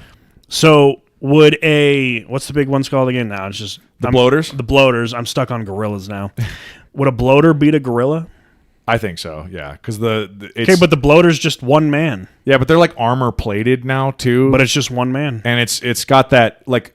It's also, if you ripped off a bloater's arm, it's not going to like stop because it's in pain. It's like those things are infected and their whole goal is to just never said we weren't injecting all these men with like heroin and methamphetamines to just keep them going. Just everyone's juiced to the gills. Just methed out, just adrenaline shots. Psychopaths. Imagine the doctor's just like, Get him out of the fucking door. Dude. What would win? A gorilla or a grizzly bear? Oh, I don't know. Grizzlies are terrifying, dude. This one's an easy answer, too. You think, was it a grizzly? A grizzly. You going with a grizzly? 100%. I think probably a grizzly. Their Grizzlies claws are like so that scary, long. dude. Yeah. One swipe just... They're also insanely strong, right. too. And when they stand on their hind legs, they can be like 9 feet tall. Yeah. Everyone's like, well, the gorilla would just rip it to shreds. And I'm like, you realize how the powerful bite of a grizzly bear is? I don't think gorilla's skin's meant to be I think punctured by teeth. a grizzly wins that for sure. Yeah. Yeah, see, so 100 men would beat a grizzly. No. Yeah. No. Again, Joe Schmo, who doesn't need his femur anymore, is going to help win by being the first one. I think it doesn't even matter if you pick a bunch of specimen or if it's just a bunch of regular ass dudes. All of them are getting smoked. I guarantee you, we could if we set a lineup to beat. Maybe we'll make an episode. Which 100-man lineup beats a gorilla? We do really early on in the history of this podcast? Didn't we do a whole episode on it was like a Barstool post about you have to pick 2 to defend you and the others are all coming after you, and it's 50 alligators versus 100 hawks and all these random groups of didn't we do one of those episodes and talk about that? I think we have the picture somewhere. I'd have to go find it. It's one of our early episodes. I remember doing that. That's probably from 2020, I bet. But yeah, those are fun conversations. We should do that, but we'll have to get more people on because more opinions will be fun. I need other people to back me up on this, that you're out of your fucking mind, that 100 men can. Well, you got Brandon, because he's like, dude, he just grab you and use him like a hammer. And I'm like, I think people overthink the strength of the gorilla and underthink the sheer volume of 100 people. But what I'm saying is it's the volume's not going to matter because it's like the Battle of Thermopylae. They let all the Persians. That Persian army was way more massive than the Spartans, but they funneled them into a tight corridor, and your numbers mean nothing. Right, but so if there's only 10 guys who can be physically attacking the gorilla at once, the other 90 don't matter. You know but that gorilla can only be attacking one guy at once. Not necessarily. That thing could be fucking swinging its arms around and stomping and getting 2-3 guys at one time. It's not necessarily going to be oh, I fight this one dude, I box this one guy up, and then move on. Could you imagine? He just squares people up. He's shoulder rolling. That would be even scarier. If I saw that happen, I'd be like, "Fuck this, guys, I'm out. I'm not doing." You sign up for it. You're like, this guy's looking like Tyson, and he's a gorilla. I'm out. Fuck. Well, I saw something that was would you rather be one of the 100 men that has to fight a gorilla, or the 1,000th man that gets with Bonnie Blue? And I'm like, fighting the gorilla. I'm either dying or I get to say I beat the shit out of a gorilla. Yeah. And I might not have ever got to touch him because I might have been guy 99 on the list. So I'm a little bit deeper. Well, you know what's going to be really unfortunate is if you don't die immediately, you just have your leg ripped off and you just slowly bleed out to death. That's going to fuck. But see, here's the thing too, though, right? Are we just going to the gorilla beats everyone, or is it till the death? Because I'm imagining the gorilla probably just goes until it feels like it's no longer in danger, which means not everyone's going to be dead. And there's just going to be a field of dismembered men laying around moaning. There's just one guy left, and he's just you know what? This is my call. And he's bangs his chest, and the gorilla stands up and bangs his chest, and you're just fuck, I could have just fallen to the ground. Those are the fun thought experiments. But I think 100 men would beat a gorilla. Just I think 100 men could probably beat a bloater. If they all have ARs. Oh, yeah. Well, I mean, and Tommy, flamethrowers. One guy beat a bloater. Tommy beat him with a flamethrower. So one guy also, could beat Tommy a was gorilla. really stressing me out. I'm like, bud, you got to go somewhere that's not in a corner. Dude, he backs himself into the corner where no one is. Yeah. I'm like, what are you doing, man? I'm like, start climbing, too. There's all these boxes behind him. Dude, I'm like, what are we doing? That's my biggest pet peeve in horror movies, and we all know I don't watch horror movies. Yeah. But it's they always pick people that just can't run. Well, you know, or you fall down or in they the middle can of run, running. they just trip over shit. Right. Also, one of the things, and actually Ellie is guilty of this in one of these episodes of The Last of Us, but one of the things that's always driven me insane about any horror or survival story where someone trips and falls, and then they act like they can't just get back up again. They start crawling. Right. And it's did you fucking shatter your ankle? Right. Because if not, get the fuck up and do a keep push running up again. What are we doing? Yeah. Ellie, I guess maybe in The Last of Us, in this finale episode when the scars capture that, that she lands on that island, she gets knocked over in her boat by the wave and then has to like swim Speaking to of that, island. after your point, I gotta. Where I was going with with that, the real quick point was she's like on this beach, right? And she sees the kid and she's trying to like crawl away as these two adults come to grab her. And the whole time I was like, Ellie, get up and run. What the fuck are you doing? Just crawling around on the ground. But then I was like, well, I guess she probably did just have to swim to safety and she's probably exhausted is the problem. So I'll give her a pass on that. But that's one of my biggest pet peeves is like when people, like let's say you're not exhausted.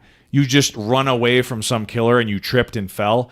Get up and keep running. Well, it doesn't matter if you're exhausted because your instincts kick in. It's like your your adrenaline, fight for life kicks in, and you're just like I just don't. I can't ever picture myself resorting to just crawling away from something that's gonna kill me unless I have like no legs. It's like Michael Myers is like dragging like slowly behind you, and you're just like unless I stepped on a landmine and my leg is gone, I'm gonna get up and keep running. Like there's no other excuse for it. Like it's either to me, it's like get up and run, or just turn and fight, and either accept that you're going to die, but it's going to be better than you like crawling on all Even fours. Even if you like fuck your ankle up, I've always thought about it like my adrenaline's going to be going so bad. I'm not going to notice that ankle's broken for a long time. Like I'm not going to notice it till either it like fully breaks and it's like I literally can't anymore.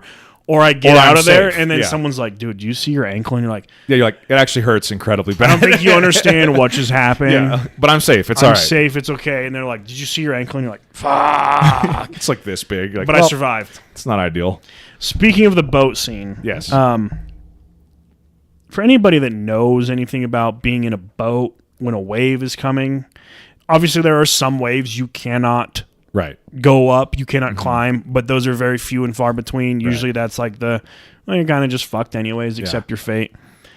She sees the wave coming, and instead of I understand she's in a little hand motor, probably like 2 horsepower fucking motor, but it's like, go up the wave. She starts going sideways. And she turns her broadside, and it just is like, well, now you're fucked. Now you're toast. You're running with the wave, which is going this way, and you're trying to run with it, and... I was just like, Ellie, if you just turned and went over. Yeah. Because obviously it was just one rogue wave because then the boat somehow magically follows her to the shore. That was pretty lucky. And it's right side up and everything, too. Right side up perfectly works just fine. Yeah. And then she gets back on it, and there's there's a little bit of waves in this massive storm going on in Seattle, but it was just like one rogue wave. And I'm like, clearly it wasn't like a tsunami that you couldn't have climbed up. Right. And I'm just like, big pet peeve with that. Speaking of that scene, too, or that part of the finale episode, that was one thing that the reaction podcast I was listening to earlier was one of their big complaints was like, that was a completely useless scene. Because the boat? she gets knocked off course. She's heading towards where she thinks Abby is, right? She gets blown off course, has to swim to shore to this island where all these scars are. And she's not really aware, but the wolves or whatever are making like an assault on this island where the scars have made their home base. But she's not really... She knows the wolves were doing something. She knows they're doing something. All the boats. Yeah, she saw all the boats. But she's there. She gets captured, and you think she's going to get strung up and like disemboweled like the other people we've seen throughout the season. And then the scars... home village or whatever starts getting attacked. They all abandon and leave her, and then she just gets right back on the boat and heads towards Allie again. So it's like, what was the point of that? Like it was there. She wasn't really in danger of being killed, and now she's just back heading to my guess Abby again. Like my what guess was the point of this? It was the introduction to the big war that's probably going to start in season 3 between the wolves and the scars because you first see the wolves when she's getting ready to go to the boat. Mm-hmm. And you see all of them on their boats. Yeah. And we've seen bits and pieces of the violence between the scars and the wolves, but we haven't really seen like an all-out battle or anything. And then you see she gets on the boat. That you could have done without the whole wave scene and everything, but she's got to get to the island somehow in some mishap. And then you get introduced to the scars. And so you're like, okay, we just saw wolves. Now we're seeing scars. Now there's a big call, which made all the scars run away. She gets on the boat, and as she's going away, there's massive explosions. Yep. So I think it's kind of was like the introduction to the war. Yeah. But it was like kind of a weird way to do it. For her plot line, it like means nothing. It's just a meaningless distraction while she still goes on her way to the aquarium or wherever it was. So yeah, I don't know. I think that was just their introduction to it. And So, predictions for the cliffhanger ending. What do you think? What gunshot do you think we're hearing? Is Dina maybe shooting Abby? So, Because we don't see where Dina's at. And I think she was like upstairs, wasn't she? From where they were at on the she main was level? back in the or in like the changing room, or something. Yeah. I think it's one of two things. Dina is shooting Abby, or she just killed Tommy.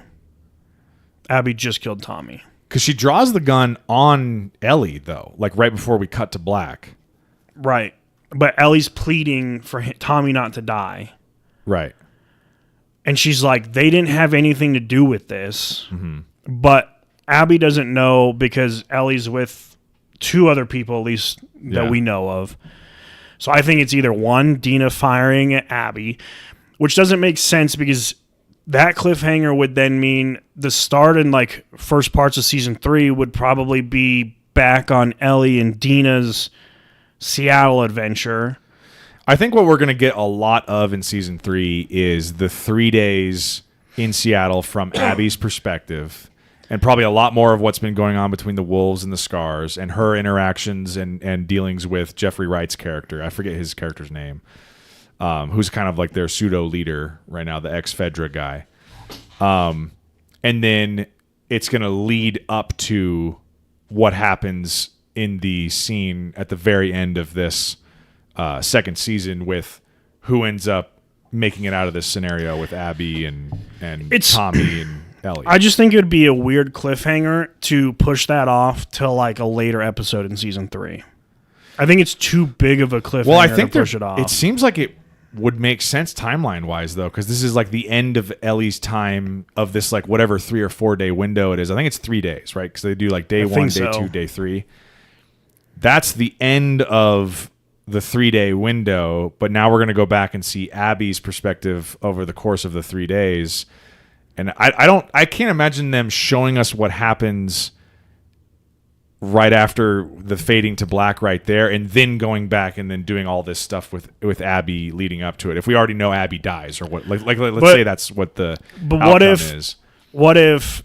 Well, I mean, I guess it could make sense because at the end, like they do Abby. She's in Lumen Field or whatever it's called in Seattle, and it's like Seattle day 1. Yeah. That could be the same time, and I haven't like read or done any research into it. This is just me speculating. What if that's not the actual timeline that like coincides with, why can't I think of her name now? Ellie. And it might not be. Like, what if that's like maybe it's a misdirection? It's like post. Yeah. Ellie being in Seattle, or what if that's when Abby gets to Seattle from her journey from Jackson and Salt Lake. Could be, too. Like, what if that's her start? Yeah, I guess we don't know. It could be misdirection. So, I don't know. It's that cliffhanger, that ending, that entrance of Abby's character into the end of season 2, because you only see Abby in episode 1 and 2. Right. 1, 2, and 7. Right. So her, like, re-entrance into the show, that's one of the greatest, like, re-entrances ever. Yeah. And I'm like, that was a great scene, and that's a great way to end it, but it's like, because it has you thinking, right? She could shoot Tommy, she shoots Ellie, gets shot by Dina, Tommy shoots her, Ellie could shoot her. Like, there's a lot of different things that could go on that we know of. What if Joel shows up? He's back from the dead. Yeah. As a clicker. Another thing I was thinking about, too, I will also be more pissed at Abby than like many villains that I've seen in TV shows or movies if she also kills Tommy. Like, how the fuck have we letting her gotten the drop on not only Joel but now Tommy and Ellie again? It's like, Ellie, if you don't fucking kill this bitch. But that's the thing, though, is it's like, I kind of feel like the way a game goes, you can't necessarily have Ellie die. She's the main character in the game. Yeah, you had 2 main characters to begin with. One of them's dead. And one of them has to probably survive. So what is the story if Ellie dies? Like, who do you follow? Or is it like the villain wins this story? But Abby wins and... that doesn't... I mean, I don't know. I guess... Because some games, right, there's like 4 options. Like, which road are you going to take? Yeah. And then every time you choose, there's different outcomes based. Right. So they're like, hey, we have a game and there's 1,400 possible outcomes based on your in-game decisions. I guess that could be The Last of Us. Again, we've never played it. So it's one of those, what outcome are they going with? And it's like maybe there's like statistics that they could pull up that are like, this is the least likely played outcome, so we're going to play into that. Yeah. I don't know. But it's one of those things, if you buy The Last of Us, you're like, oh, I'm playing as Joel and Ellie. And then you buy The Last of Us 2, when Joel and Ellie are still alive, you go, I'm expecting to play as Joel and Ellie through the story. Mm-hmm. If you start a story playing as Joel and Ellie, and Joel dies, but Ellie's still alive, I expect the story to end with Ellie alive if there's no third game to carry on another storyline. Right. Because you don't just play a full 2 games with 2 characters to trim it down to 1 in the second game to then have ripped away from you. It be in the middle of the game or 3/4 of the game, you're now being like, here's your new character. Right. Now what they could do is they could pivot and be like, Ellie's at this point, and now you're playing as Abby until to then converge till they get to this point, and then we'll see what happens. Right.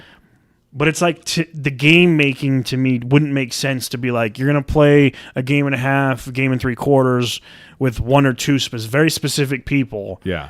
And then we're just gonna throw a huge curveball at you and be like, here's your new main character. Right. Doesn't make sense to me. Yeah. Yeah, I get it. I see what you're saying. Otherwise, it's like, Abby kills Ellie, kills Tommy, kills Dina in game, right? You're just like, well, let me just go shoot in the air and hope someone shoots me, and then you're just going to be like, I'm over this game. Like, I don't want to play, right? Right. So it'll be interesting. I've never played the games. I'm sure people that play the games are like, oh, that's nothing how it actually goes or what ends up happening. And like you said, I don't want to do a watch through till like it's over. Right. I want to experience the show without knowing any spoilers first. Because to me, the show is just like a good show now. Like, I like to try and block out that there's a game about it because then there's too many spoilers. It's like, well, this is how the game went. Right. And so far, both seasons are very on par with the games. It's like, well, I don't want to know how the other from this point on ends because I don't want it to spoil a 2-year wait. Mm-hmm. Like, I'm hyped up. I'm ready. It was a great season. But it's like, I don't want to spoil it. Yeah, I'm the same way. So now our challenge for the next probably 2 years will be to avoid game spoilers, either on YouTube or Reddit or Instagram or wherever. The nice thing is, next year we should get House of the Dragon. I believe it's 2026. Hopefully. And then, I believe 2027 should be Season 3. Let's see. I think IMDb actually has a date, maybe. Because I think Last of Us Season 1 was 2023. It's now 2025. We just finished up Season 2. It's probably not going to be until 2027 at the very least. What I'm hoping is that we don't run into a situation where it's like 2028 and we have to wait all the way until then for Season 3. Let's hope that's not the case. But I would assume not, because I think more or less these days when they film a lot of this stuff, they're filming a lot of it together. Like they should already have the majority of the scenes filmed. It'll just be editing and then changing, obviously, a few things.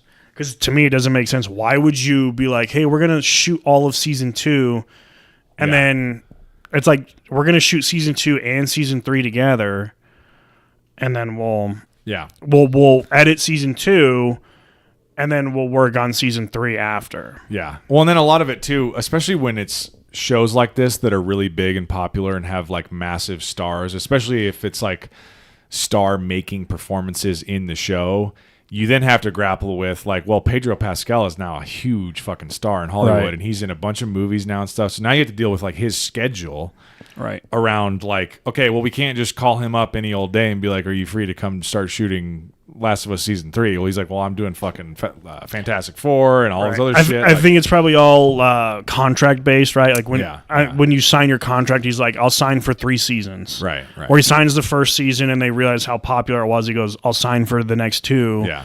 And they're like, your role's going to be more diluted because you die. Because your character dies. So you're going to have a lot more time. We're only going to need you for a very small... We'll need you for flashback stuff. Whereas, like, Bella Ramsey, they're like, you're kind of where we got to have... You're the main character now, yeah. So, it'll be interesting, but I'll assume it'll be summer of 2027 or spring of 2027 we'll have the third Let's hope so. And then I'm kind of hoping they can wrap it all up because as much as I want them to keep coming out with it, it's like if it's good, just stop. Yeah, what I don't want them to do is get to a point where they've used up all the storyline for the second game and then they want to keep making episodes. It's like, don't do that. We saw what happened with Game of Thrones when they went beyond the books. It went off the rails. Unless, because the creators of the game are involved with the show, unless those guys are like, hey, look, we have ideas that we want to do for a third game and maybe a third game's coming.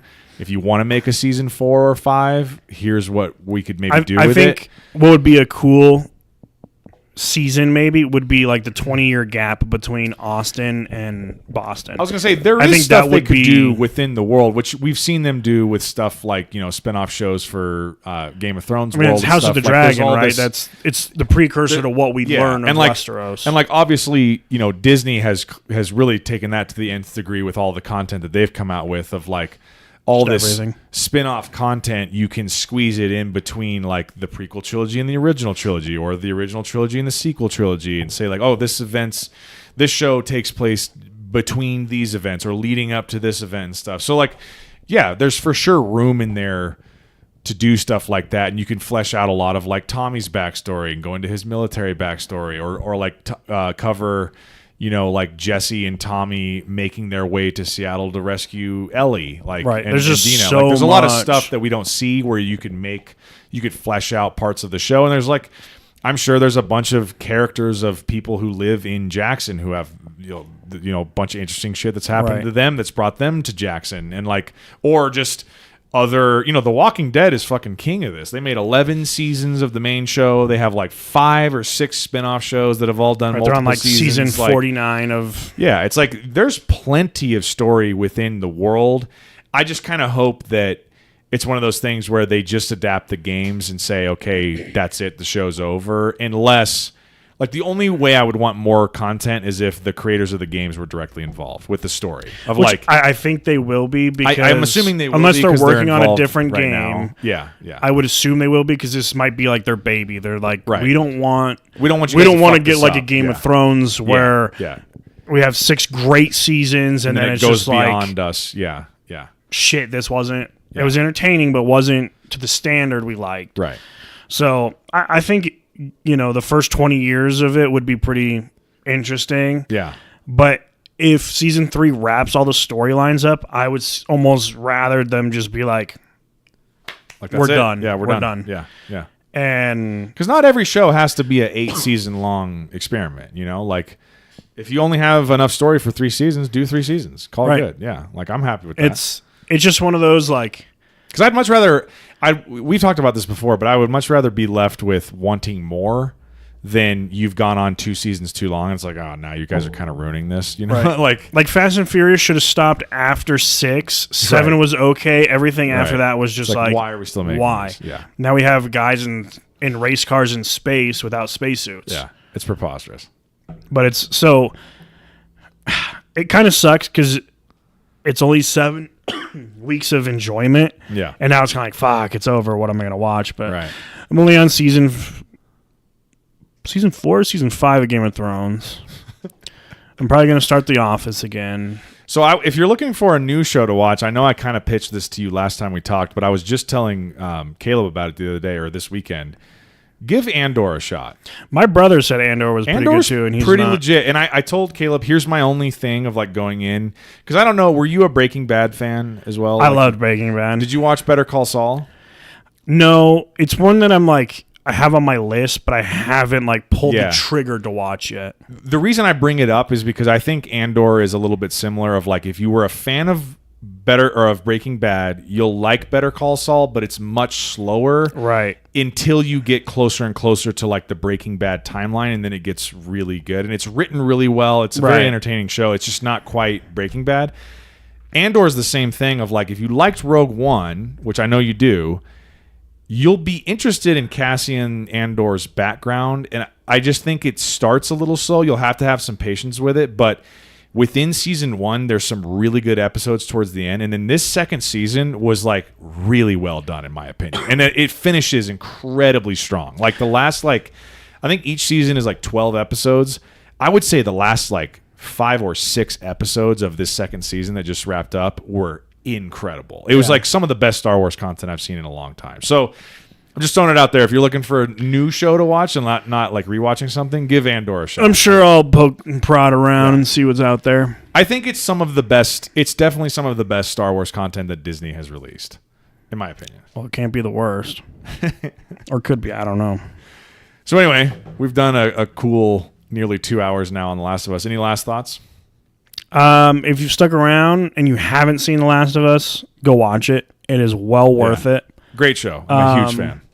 I think we have an idea for a future episode with hopefully some other people. I think we should do like the 100 Men versus Gorilla, like just some crazy scenarios like that, and just have like open debates on them. Yeah, because those are stupid but fun. Those like, are fun. Thought experiments. I mean, we got an easy 15 minutes out of it. Right. We weren't even trying to talk about it. Let's get other people's opinions in on it. And yeah. I think that'll be a fun episode. But yeah, go watch it. It's not as good as season 1 in my opinion. Although episode 2 is probably the best episode of the entire show. I was going to say, I think the highs of this season maybe top the highs of season 1, but I think season 1 is probably stronger overall. Yeah, I think season 1 overall is because it gives you like that like chills of like the intro, and you're like, oh. Yeah. Season 1's got a lot of great moments, man. Yeah. It's a fucking really fantastic season. But unlike House of the Dragon, I am not disappointed with season 2. Yeah. So thoroughly enjoyed it. Sad that it's over, and sad we have 2 years to wait. Yeah. But I'm sure I'll rewatch it once or twice by the next time. Yeah. We have a podcast, so yeah, for sure. I'm excited to revisit it. Hopefully, like I said, hopefully we don't have to wait until like 2028 because it's a long way away. Can only cross our fingers. Yeah. But no, go watch it, and if you haven't watched it, then well, at least you listen to the episode. But thanks everybody for tuning in. We've kind of not done a very good job of talking about this at the end of episodes, at least any time recently, but like go check out the Facebook page. We're on Facebook, we're on Instagram. Our Podbean page is probably a great place to access all of the info you want to know. We have an email, a Gmail if you guys want to write in questions, comments about the show, things like that, things you might want to hear us talk about in the future. We have YouTube streams. So you can streams, talk to us live. These are now live streamed. You can access them, watch them after the fact, or join in live. So yeah, we'd love to hear from you guys. Love to engage with any listeners out there, because I know what we do hear from people time to time. Just people that we know who are listening, who are texting us, talking to us about it. But we'd like to hear from you guys. So wanted to plug that stuff. We'll try and do a better job of plugging that at the end of episodes moving forward. But yeah, we'll see you guys within the next couple of weeks with some other episode. We don't know what it's going to be about yet, but maybe it'll be our fun one. Maybe we'll carve out like a Saturday or something, and we can, if Ty's not working or other people aren't working, we can get a fun little episode in. Maybe crack a few cool ones. And and I also told I pitched Caleb on Andor, and I told you about it. If you guys do watch Andor, I'm down to, we can all do a Star Wars pod together too. Because like I said, I have to be in a little bit because I'm not going to be in a rush. Yeah, that's to watch fine. Andor, That's fine. But I did tell him, I was like, dude, it kind of like revitalized my obsession with Star Wars. Like, you know me, I'm like, Star Wars, I go way back with Star Wars. It's like it inspires this like childlike wonder in me from when I was a kid. Like, I just am obsessed with that world. And like finishing Andor season 2, I was like, I'm back, baby, dude. I'm back in Star Wars. I'm obsessed. Ty's gonna get home and you're gonna be like, I'm on episode 6. I haven't slept yet. She's like, dude, I've even added all of this extended universe. There's all this like extended. I think they called it like the expanded universe or something like that to Star Wars. Like ever since the original trilogy came out, there was like, before the prequels came out, there was like years and years and years of like spin-off comic books and books and all this like extra like cartoons and everything.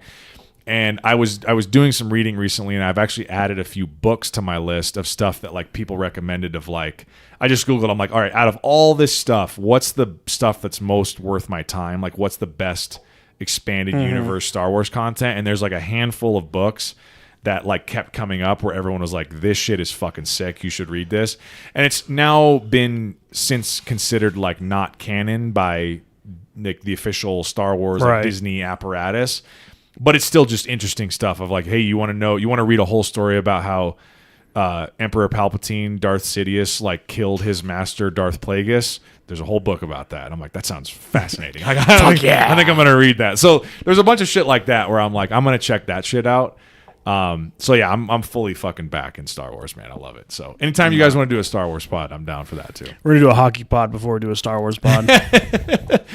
Well, the hockey pod's going to be a lot of me just sitting here being like, oh yeah, that's interesting. I didn't know about that. Speaking of sports, the Pacers won again tonight. They're up 3-1 on the Knicks. So series is over. So it's going to be Pacers Yeah. Thunder, and that's what the NBA doesn't want. Two extremely small market teams. It's looking like it's going to be Pacers Thunder. So maybe we'll do a little NBA check-in pod too after the finals too. So that'll be coming up. But yeah, thanks everybody for tuning in. Do you want to ramble for the next minute and 40 seconds to get to 2 hours even, or do you want to just No, we can just stop because I won't know what to ramble. Or we'll get onto like a 20-minute rant, and then we'll be like, It'll be we 2 might as well hours go and another 20 40 minutes? minutes and get to 3 hours. Yeah. No. Thanks everyone for tuning in. Like we said, go watch it, and we'll get better at trying to plug the live stream so you guys can come watch them. But yeah, thanks everyone for tuning in, and we'll be back, in the next week or two with another episode. Till next time, everybody. See you guys. Bye-bye. Later stream.